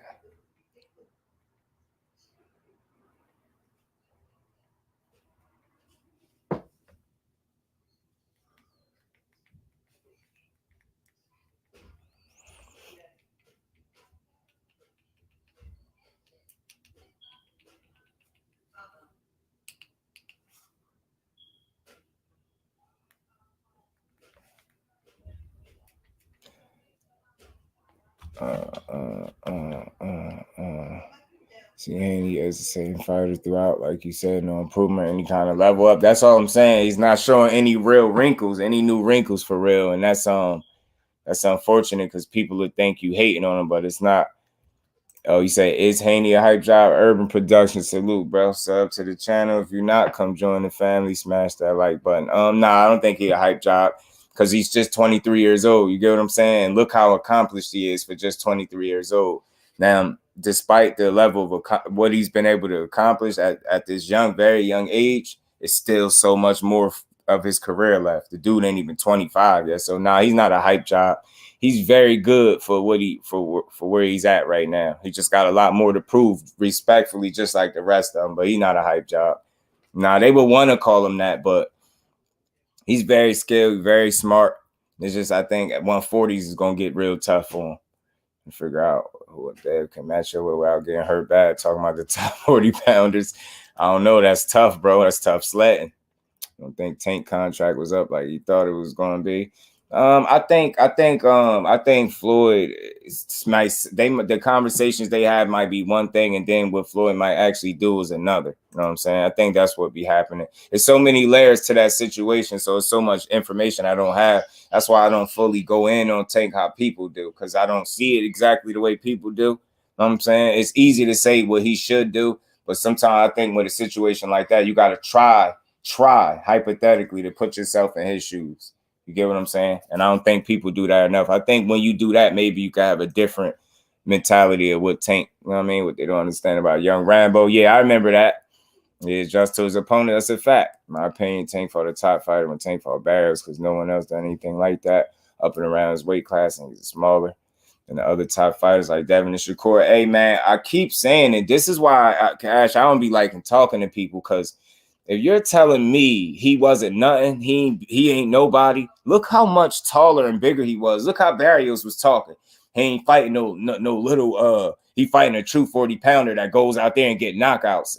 He was talking with so much confidence, and Tank smashed him out. I love that fight for Tank. I always say Pedraza, Leo Santa Cruz is one of the most accomplished fighters in boxing. You got Pedraza, Santa Cruz, and Barrios. To me, those is Tank's 3 best wins. Corey Bradley was good with it, bro. Tank ain't fighting nobody to Mayweather get done milking him. I see what you see. Yeah. Well, it is, but I say that those are his 3 fights for me: Pedraza, Santa Cruz, and Barrios. Lori told Tank, if you were my fighter, I wouldn't have let you sign that contract. So it's gonna be a very shitty contract. I think Rolly was actually last fight, despite Tank thinking so. Yeah, that's crazy. Is he very smart defensively? Yeah, Haney is a very smart fighter, just period. You know what I'm saying? Business-wise, too. That's something people don't give him credit for. That young boy be getting to that money. So he's a smart, period. But people are going to ask questions like that, but I don't think he's hyped. I think he's past that. He's proven enough to be more than hype, I think, so far. But it's still, if he's going to be great, that's the next question to really ask. How good is he? That's the real question. It's like, I think he passed the hype stage, but you know, from here on out, it's gonna show how good he really is. That's why Floyd wasn't tripping or answering him. Yeah, Floyd is weird, man. He be pissing me off. Barrios is trash. Now he was undefeated, bro. Barrios wasn't trash. I don't know. You can't call Barrios trash. He was undefeated versus Tank, and I believe he had about 11 or 12 fights at 140, and he had about 9 knockouts in that stretch. Nah, 5'10" and a half. Yeah, Tank, he was Tank 5'5" and a half. He 5'10" and a half. You know what I'm saying? Longer arms, bigger guy, undefeated, multiple fights at the weight class. You get what I'm saying? Tell you what, he can't do just lose. Yeah, man. But Thurman was really struggling at times, and I'm glad you brought that up because I was about to hit on that. Y'all got to think, yo. Keith Thurman is and despite what you think, he still got power. That's a natural welterweight. He fought Barrios in his first fight at welterweight and was unable to knock him out. Look how Tank broke him down. You get what I'm saying? The Keith Thurman being able to beat him but couldn't knock him out, that should tell you something about Mario Barrios. Might tell you a little something about Keith Thurman too, but you know what I'm saying. Barrios ain't trash. It's like the way people, I don't know, y'all level, the way y'all critique fighters and the way I critique them is different. I just can't call no undefeated dude that just been kicking ass and knocking people out trash. Is he world class? That's another discussion. But is he trash? That's absolutely not. Couldn't even stop Barrios. Barrios hurt Thurman, a couple times in that fight. He did. All right, bro. Hey, man, enjoy fishing, Rob. Appreciate you pulling up. Don't think Haney showed enough to be a factor at 149. 140 gets tough for him, bro. Respectfully, it's just going to be tough. It's going to be tough. Bigger, longer, faster, stronger. You know how it go. A weight class up, it just get tougher. Tank with some great shots, but Tank destroyed him after Floyd told him he was down. Yeah, straight beast. 817, what's good with it, my bro? How you feeling? Flying hook, surprise, and hurt Barrios bad. Yeah, it broke him down to the body. Like, it's the way he handled his business in that fight that made it so impressive. Thurman was the top welterweight. Facts. Haney's skill is no hype. Job, he's just the truth. Nah, yeah, he's the truth. Here he is. He ain't no hype. He past hype. He just got a lot to prove. And he's accomplished so much already. And, in terms of just, that undisputed, it's big. Young, he's 23. He just got so much left to do. So I think he'd be all right, but he's gonna have to work hard. It's not gonna be easy though. Facts. Only lost to the best. That's what I'm saying. That's how you gauge Barrios. He might not have been a world beater, but he lost to Tank and Keith Thurman. You get what I'm saying? You got people that say Keith Thurman is trash and he only lost to Manny Pacquiao. That's what I'm saying. I think we just be throwing these terms around too loosely. I'm a little bit, more decent when it comes to that. I don't like to just discredit the fighters like that and call everybody trash because that's how you ruin the entertainment value. Like, too often we call everybody on everybody resume trash. And it's like, I think that's irresponsible as boxing fans. We got to make better assessments. Like, call trash. We really going to have to call fighters trash, call the right fighters trash. But I get it. Barrios ain't no world beater, but he's a damn good boxer. Damn good boxer. No pro boxers trash in reality. Nope. And they all beat my ass. Urban Productions, you know what I'm saying? They all kicked my ass. It just wasn't normal. Tank beating Barrios like that. Thought Thurman was going to crush him. Me too. It's the way he beat him up. The definition of trash fighter. Yeah. Hey, say no more, Ash. I got you. That too. And I'm a mix in trash and what's considered to be a biased opinion because somebody told me because I said Monster Inoue was defensively irresponsible at times. He said I'm misleading people, and he said that's a biased opinion. Meanwhile, this the same dude telling me that Monster Inoue just gonna fly up to 22 and dominate and destroy Fulton and Akhmadaliev just like that. This is the same dude, but he telling me my opinion is biased because I say he's not responsible defensively and he get hit. But if you don't think he get hit, why did he get? And this is the same dude that told me Nonito Donaire just also sweep the floor with Cool Boy as well. So people just be saying anything. The bias and the trash fighters. Yeah, we're gonna do that. I'm gonna do that, Ash, for sure. One time that ain't time body nobody damn near a decade. Yeah, that's true, but that don't make him any less of a fighter. He just might not be where he once was because wear and tear is real, Father Time is real, injuries happen. But still, with all that being said, he still only lost to one person one time, and that was Manny Pacquiao. You get what I'm saying? Who is gonna look at future Hall of Famer. Get what I'm saying? That's nothing to be mad at. You get what I'm saying? Like that's not to say that he's the best, but the way I assess fighters is just different than what people assess them. Y'all tough critics. I ain't that tough on the fighters. I try not to be. When it's Canelo, maybe something different because they call him the face of boxing. We back. We on the book too. Yeah, my bro. Salute, Ricky Williams. Appreciate you for pulling up. How you feeling, bro? Barrios was gifted that belt. Yeah, facts, right? And he was kicking ass, but you can't even voice the definition of what trash. These content creators will block you for questioning the analysis. Certain fighters being trash. Yeah, and that one thing over here, like I don't block people unless they disrespectful, and usually the family get you before I even get you. But I don't block people for their opinion because, I mean, I welcome it. Your opinion is welcome. It's your difference of opinion that'll make for a better conversation. It'd be corny if everybody got up here and agreed with everything I said. You know what I'm saying? But I don't expect people to disagree a lot because I don't present content in that fashion. It's not about, with me, it's not about agreeing and disagreeing. It's more so about staying on the side of logic and reason when you presenting content. So even if you do disagree with me, you will never be able to tell me that I ain't logical and reasonable. Never.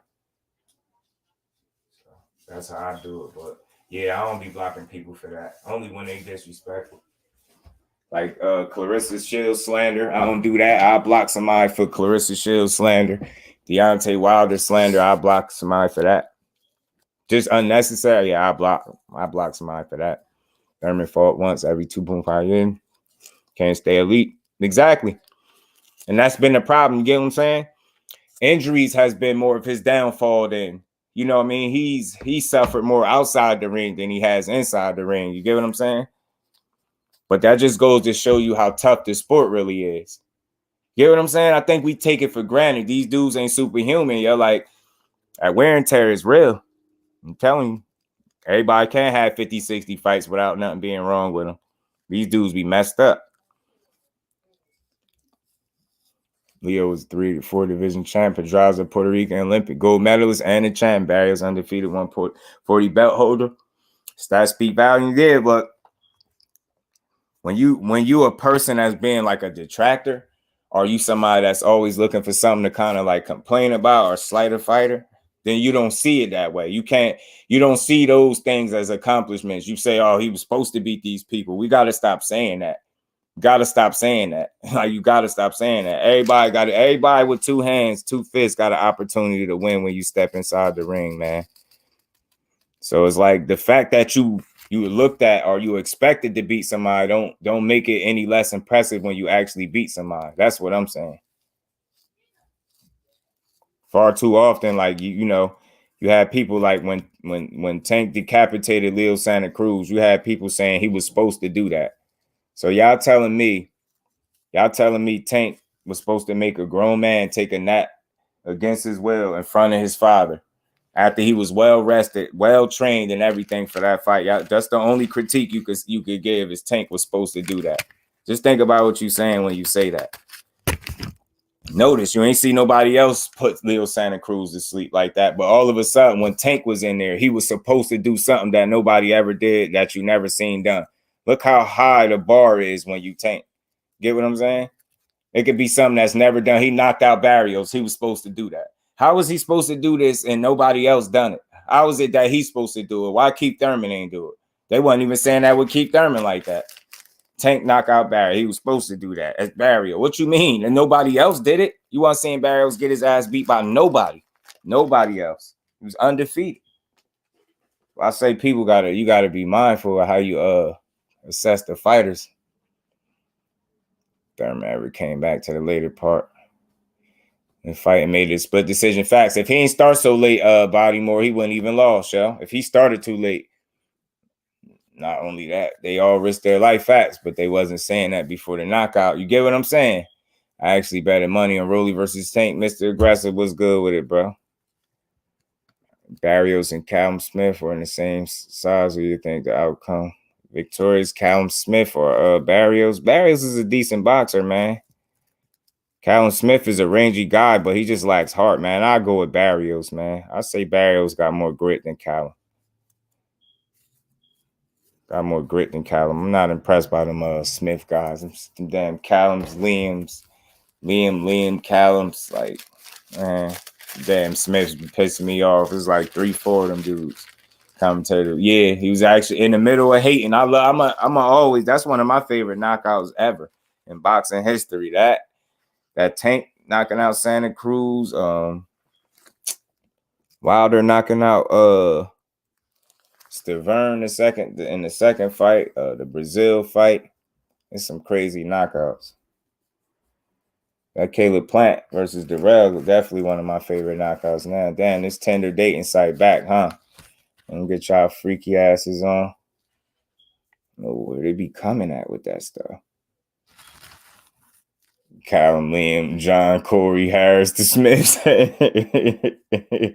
It's bad of them, right? It's like 4 or 5 of them dudes. Oh shit. I think 3 of them was champion before though. That's the crazy part. They're boxing family. They actually decent. I'll say that. I ain't gonna say they bad. They decent boxers. They just not, straight messes commentary up. Yeah, that's because you know why? That's like instant karma. That's because he was about to hate, bro. That's because he was just about to hate and he was forced to eat his own words. He was just about to hate. If Tank thinks, he was about to say, if Tank think Santa Cruz gonna fold from his power, he got another thing coming or something along them lines. He was about to say that, and he was forced to eat his words. If Tank think, all Tank doing is fighting, but all of a sudden, you know how Tank think. Shut your ass up. He did know he was gonna fold under his power. His ass went to sleep, took a nap. Keep saying, I've been saying that since that fight happened. Just think about how crazy and disrespectful. Just think about how hard somebody got to hit you for one to make a well-rested, well-trained man take a nap against his will in front of his pops. Think about how hard somebody got to punch you in your face for that to happen. Just think about that. You thought about the Plant with the shovel burying Darrell.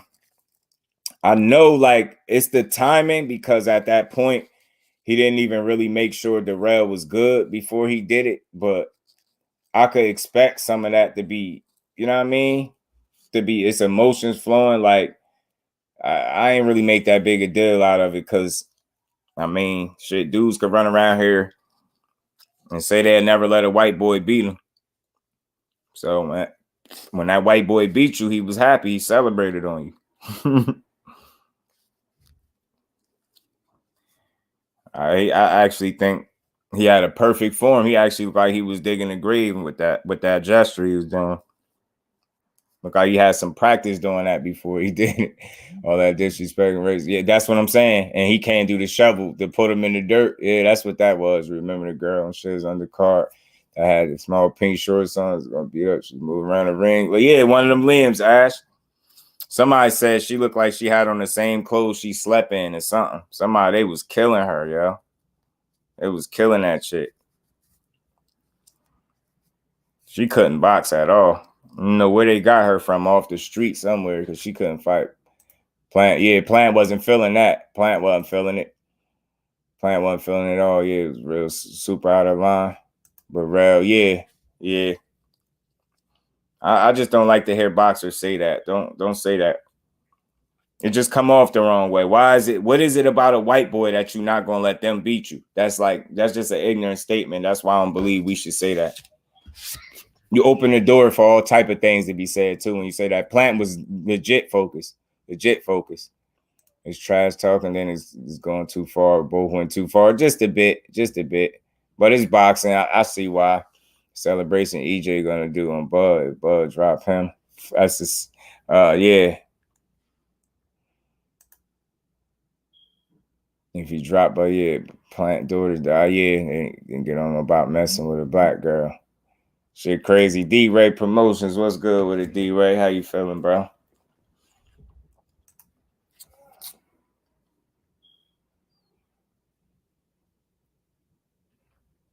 Yeah, man. I hope.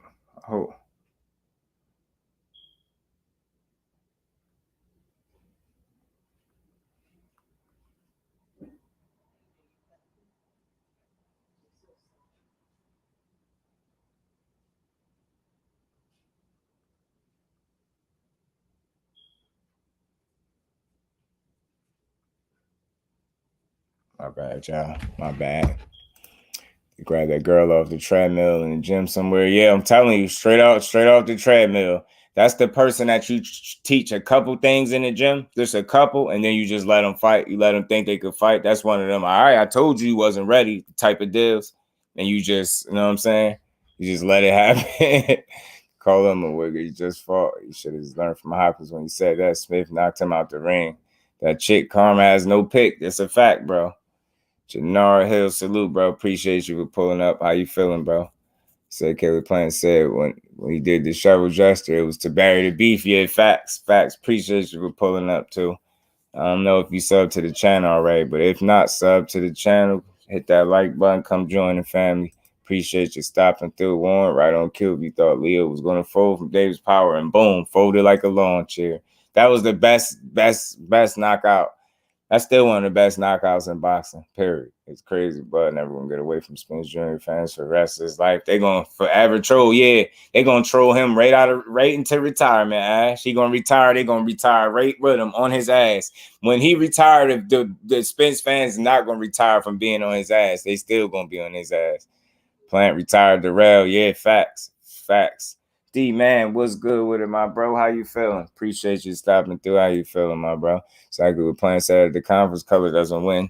Fight your mind and heart is. Plant said. Then he proved it. Put him in the dirt. Yeah, hurt that man. He did a number on him, man. He did Anthony Darrell pretty bad. And again, y'all, if y'all ain't watch my video, go watch my video of me talking about Darrell and not Darrell.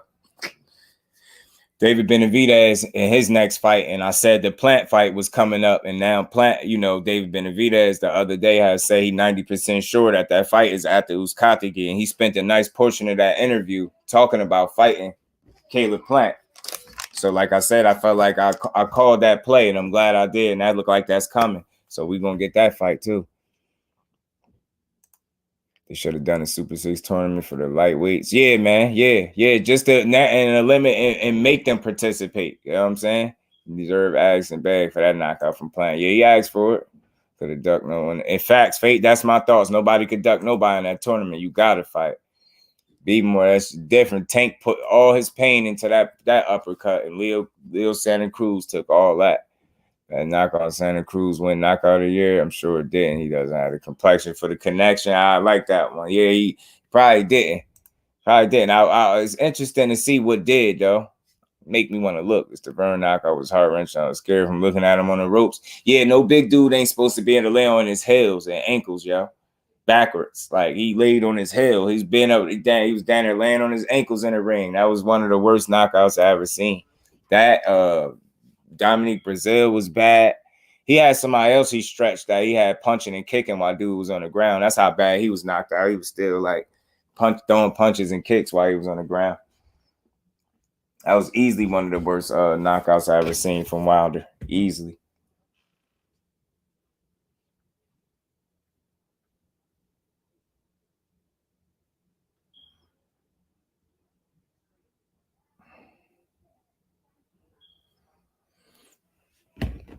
Yeah, man. Wilder is now he back, still delivering knockouts, and it only took him 3 punches this time. Really won, like I said, but 3 punches. Benavidez, my man, he wants all the smoke, but he never brings up how he could have had the fight back, had the belt, but Benavidez promoter turned it down, saying he needs to build. Yeah, people don't be wanting to talk about that. My bro Ghost be getting on. He don't like Benavidez too tough, but let's just hope that he handled business and look how they setting it up. Benavidez fought Darrell back some years ago. He fought him some years ago. He didn't knock him out, but he got a stoppage. You get what I'm saying? I think because of the cut or whatever, they stopped the fight. You know what I'm saying? So he didn't get a knockout. You know what I'm saying? Well, now you fast forward. Caleb Plant fights Darrell. Knocks him out, 1-punch knockout. You get what I'm saying? Now you rewind again, like 2019. Caleb Plant fought Jose Uzcategui. He dropped him twice. He took his belt. He didn't knock him out. You fast forward today, and they got Benavidez and Uzcategui fighting. So then more than likely, Benavidez is going to knock him out the way, similar to how Plant knocked out Darrell. Now you got your fight. You got a selling point. They both got common opponents that the other didn't knock out. You know what I'm saying? So I think that's a perfect fight to be made. Heavy bag salute, bro. What's good with you? Carl Hunter, what's good? Crocodile Hunter, what's good with you, Carl? How you feeling, bro? Yeah, it's a hell of a punch.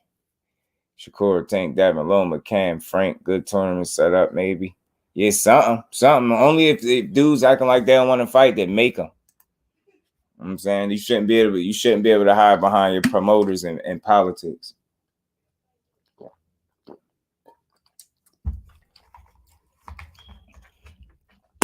Somebody got to get in there.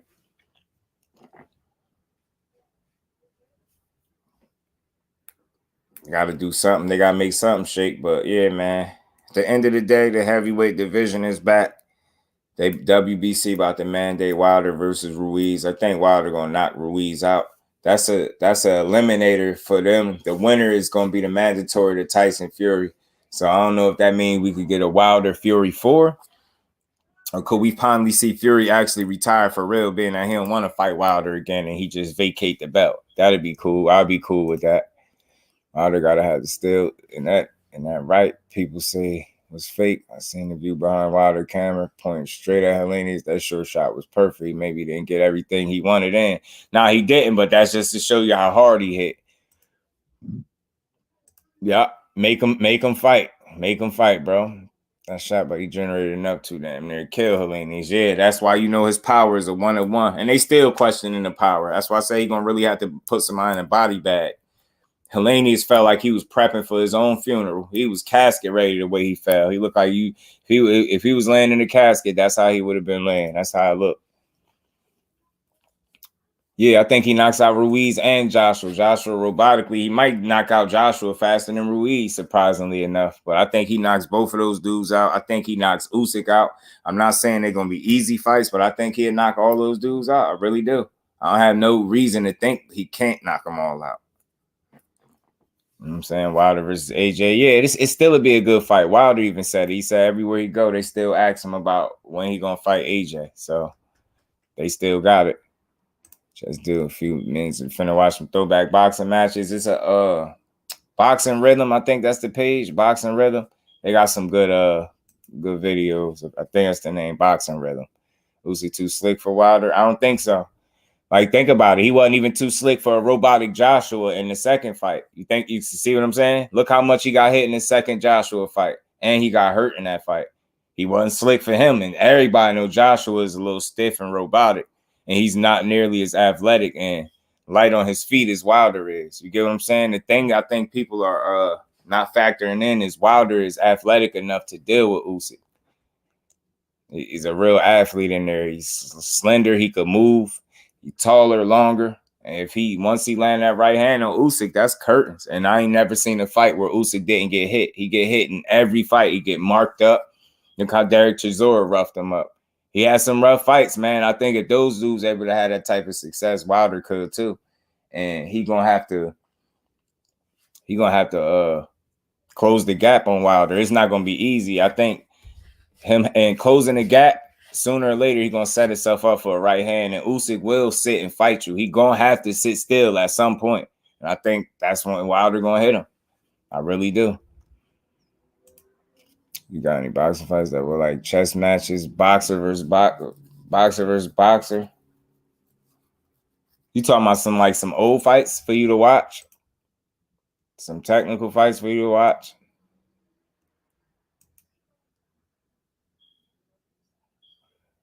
We still don't know Wilder's punch resistance after he caught by Fury back to back. Yeah, but I think it's safe to say his punch resistance ain't the biggest concern, I don't think, moving forward. I don't think it's a bigger issue as some people made out of it. You know what I'm saying? You still don't know, but I don't think it's shot. I don't think he's shot. And I think you know, this whole notion that you can't lose a fight or two is crazy to me. Like, I don't think he's shot. I think if he was shot, I think you would have seen a different showing. You would have seen a different Wilder. But it's still fair to ask, you know, you want to see when he get nailed, like where he at. But I think he'd be all right. Because I truly think in the last fight, I think he was more tired than hurt. I keep saying that to people. I think he was more tired than hurt. That extra weight really did a number on him. They get rid of the Tank for KO of the year for that one. Not easy to beat Wilder. Nice percentage ahead of his opponent. 85% maybe higher. Can't take that right from Wilder.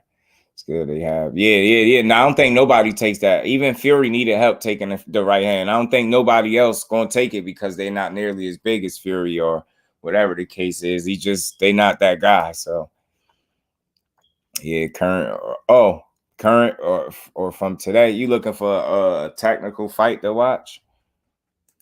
That's what you're asking. Which was the scary looks, DEVIN or Roy Jones? KO? Man, they both was crazy. They both was crazy. I got a good trilogy for you to go watch. Go watch. I keep telling people, go watch Israel Vasquez versus Rafael Marquez. Mr. Aggressive.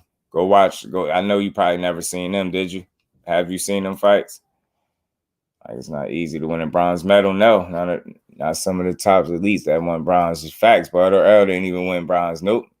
I was saying he was shot in the fight, meaning tired. And still last year, he was tired as hell. Yeah, he was tired as shit. Tired as hell. Technical fights like chess match, you know, name a few.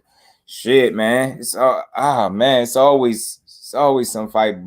Bernard Hopkins was a technician, period. A lot of his fights was like that. Like individual, you could go to a lot of Bernard Hopkins fights if you want to see like a technical guy, but he was like, you know, looked at as dirty. But that was a technical guy. You got Andre Ward is a real technician. Go look at his fights in the Super 6. If you never seen him, or I don't know, have you seen Andre Ward's Super 6 fights? But go look at any of them. He a technician in any of those fights. Corrales versus Castillo, the best fighter in the modern era. Yeah, it was one of them. They damn sure went to war. And the way Corrales like stayed in there, he hung tough and got that knockout, man. I think they was thinking about stopping that fight too. Good thing they didn't, because he pulled it off. He got the win. Got the knockout win. He knocked Castillo ass out.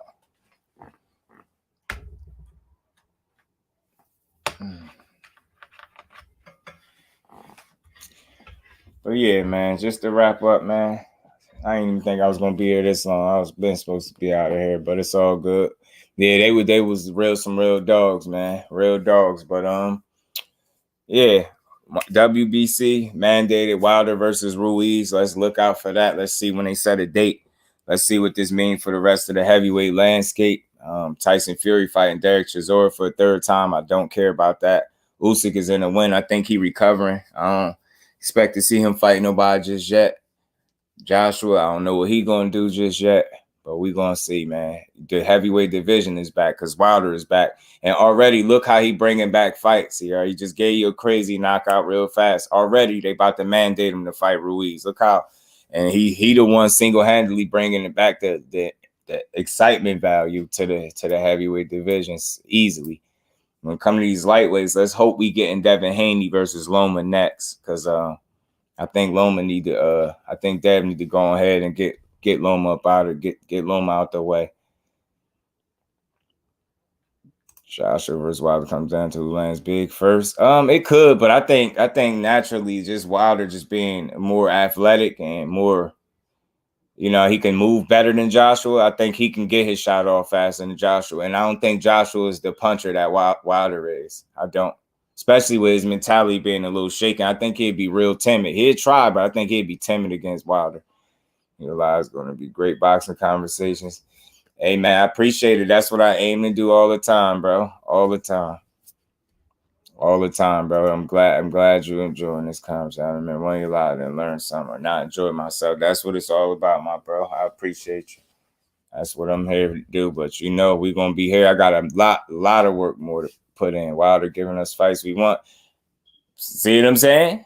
See what I'm saying? It's not hard. He get right in there and he fight. Just simply put, he just fight who he's supposed. He don't turn down no smoke. He don't make it hard. He don't do a bunch of diva activity. He just get in there and fight, yo. You're gonna be able to get off your lies. yeah. It'd be like that, but I like that though. I like that. When it happen like that, I'll be cool. I have to do to slow Usyk down and land that right. You know what? Make Usyk come get him. Because Usyk is the mover, right? He can stalk him, but if he get to a point where he gotta like almost chase Usyk around, just change tactics. And Usyk is gonna have to close the gap to be able to hit him because he's shorter with the shorter arms. Get what I'm saying? And in doing so, he's gonna get hit. Just think about it. You gotta throw when Usyk throw with him. Don't wait for him. You get what I'm saying? Don't wait for him. Think about this, y'all. And we got to see 24 rounds of this. Joshua did well in the spots where he either responded well when he got hit or he fired when Usyk fired. You get what I'm saying? Or when he wasn't waiting for Usyk. You get what I'm saying? He was trying to be first, or should I say he was real reactive. So whenever he got hit, he was getting his back in the second fight. So Usyk is the type of guy, he'll dance and move, but he gonna try to hit you. He gonna have to sit still for a second and fight. I don't think Wilder gonna have to do nothing he can't do already to be able to land that shot. He's just gonna have to stay the course and be patient, because the shot might not present itself as early as he wanted to. But best believe before them 12 rounds is up, Usyk is gonna be in trouble. The longer that fight, it's safe to say Usyk ain't a knockout puncher, right? So more than likely, we won't see a knockout from Usyk. If Usyk beat Wilder, you're gonna have to outbox him. So that means he's gonna have to be up on his feet for 12 rounds. Getting out of the 12 rounds with Wilder and Usyk could slow down just a bit. And that rematch enough for me to see that, look, Joshua was able to hit him. A slower, more robotic, stiffer, less athletic Joshua was able to hit Usyk in a lot in the second fight. You get what I'm saying? So he ain't really got to do nothing outside the norm. Like, just let the fight come to him. Don't telegraph the right hand. Stay behind your jab. Mix it up. Move. Create a moving target for Usyk. Give him something that he ain't going to expect. Helenius ain't expect Wilder to be moving around like that early. It's always something to pick up on, even in a fight that short. Wilder, look how light he was on his feet. Look at Helenius had to kind of damn near chase him, and look how he ran into that punch. That's what got him up out of there. Wilder knocked AJ head up. For ones that saying that BS that Wilder was ducking AJ. Facts. AJ said he needed 50 million. They got the 50 million. He didn't want it. Simple. It's simple. It's not nothing I'm making up. You could really look it up. It's that simple. I think Joshua loses because he's not fast enough, and I think Wilder a lot or stronger. Yeah, he's stronger. He hit harder. He's more athletic, more elusive, lighter on his feet. I think he sparked Joshua. Clarence, my bro, what's good with it, bro? Appreciate you for pulling up. How you feeling, bro? You know how I feel. KO will get rocked. I always know how does it feel. Shit, you be seeing stars. Tell you that. Black Grass Podcast, what's good? You think Tank gonna fight Devin? Not no time soon, bro. Not no time soon. Definitely not no time soon. Do I think he would willing to fight him? Yeah, but not no time soon. I don't see it happening, bro. Because you see how Tank got a plan, and it's obviously whatever. I mean, Floyd got a plan for Tank, and whatever plan he got obviously ain't in the interest of the fans. So to hell with Floyd right now, if that's how he moving. Yo, the Wise Crush, my bro. What's good with you? Mr. PSA, how you feeling, bro? Appreciate the live. Salute to the chat. Much love and respect. Always learn. Instead of one goofy that just got by. Just one of the best. Definitely in my top 5 content creators. Appreciate you, bro. And we only getting started. We only 10 months in. So I got a lot. We got a lot more of these conversations coming. Trust me, because all my conversations be centered around having productive conversation where nobody got to get blocked. Where we ain't got to have, you know what I mean, a weird energy and a troll type vibe. So everybody in here could get something out of the live. Porky Medina versus Benavidez. Yeah, man, that looked like a video game when you hit him with all them shots, bro. But I think he gonna do Uzkatagi like that too. He gonna beat him up and tell him made for Wilder. I mean, people would think that. People could say that, but I don't think he was so much telling made for him. Why I say that? Because it was a nice percentage of people saying that Helenius ain't gonna be this easy fight for Wilder. I don't know why everybody's saying that. And just to be fair, Helenius was coming off like a 4-fight win streak, all knockouts.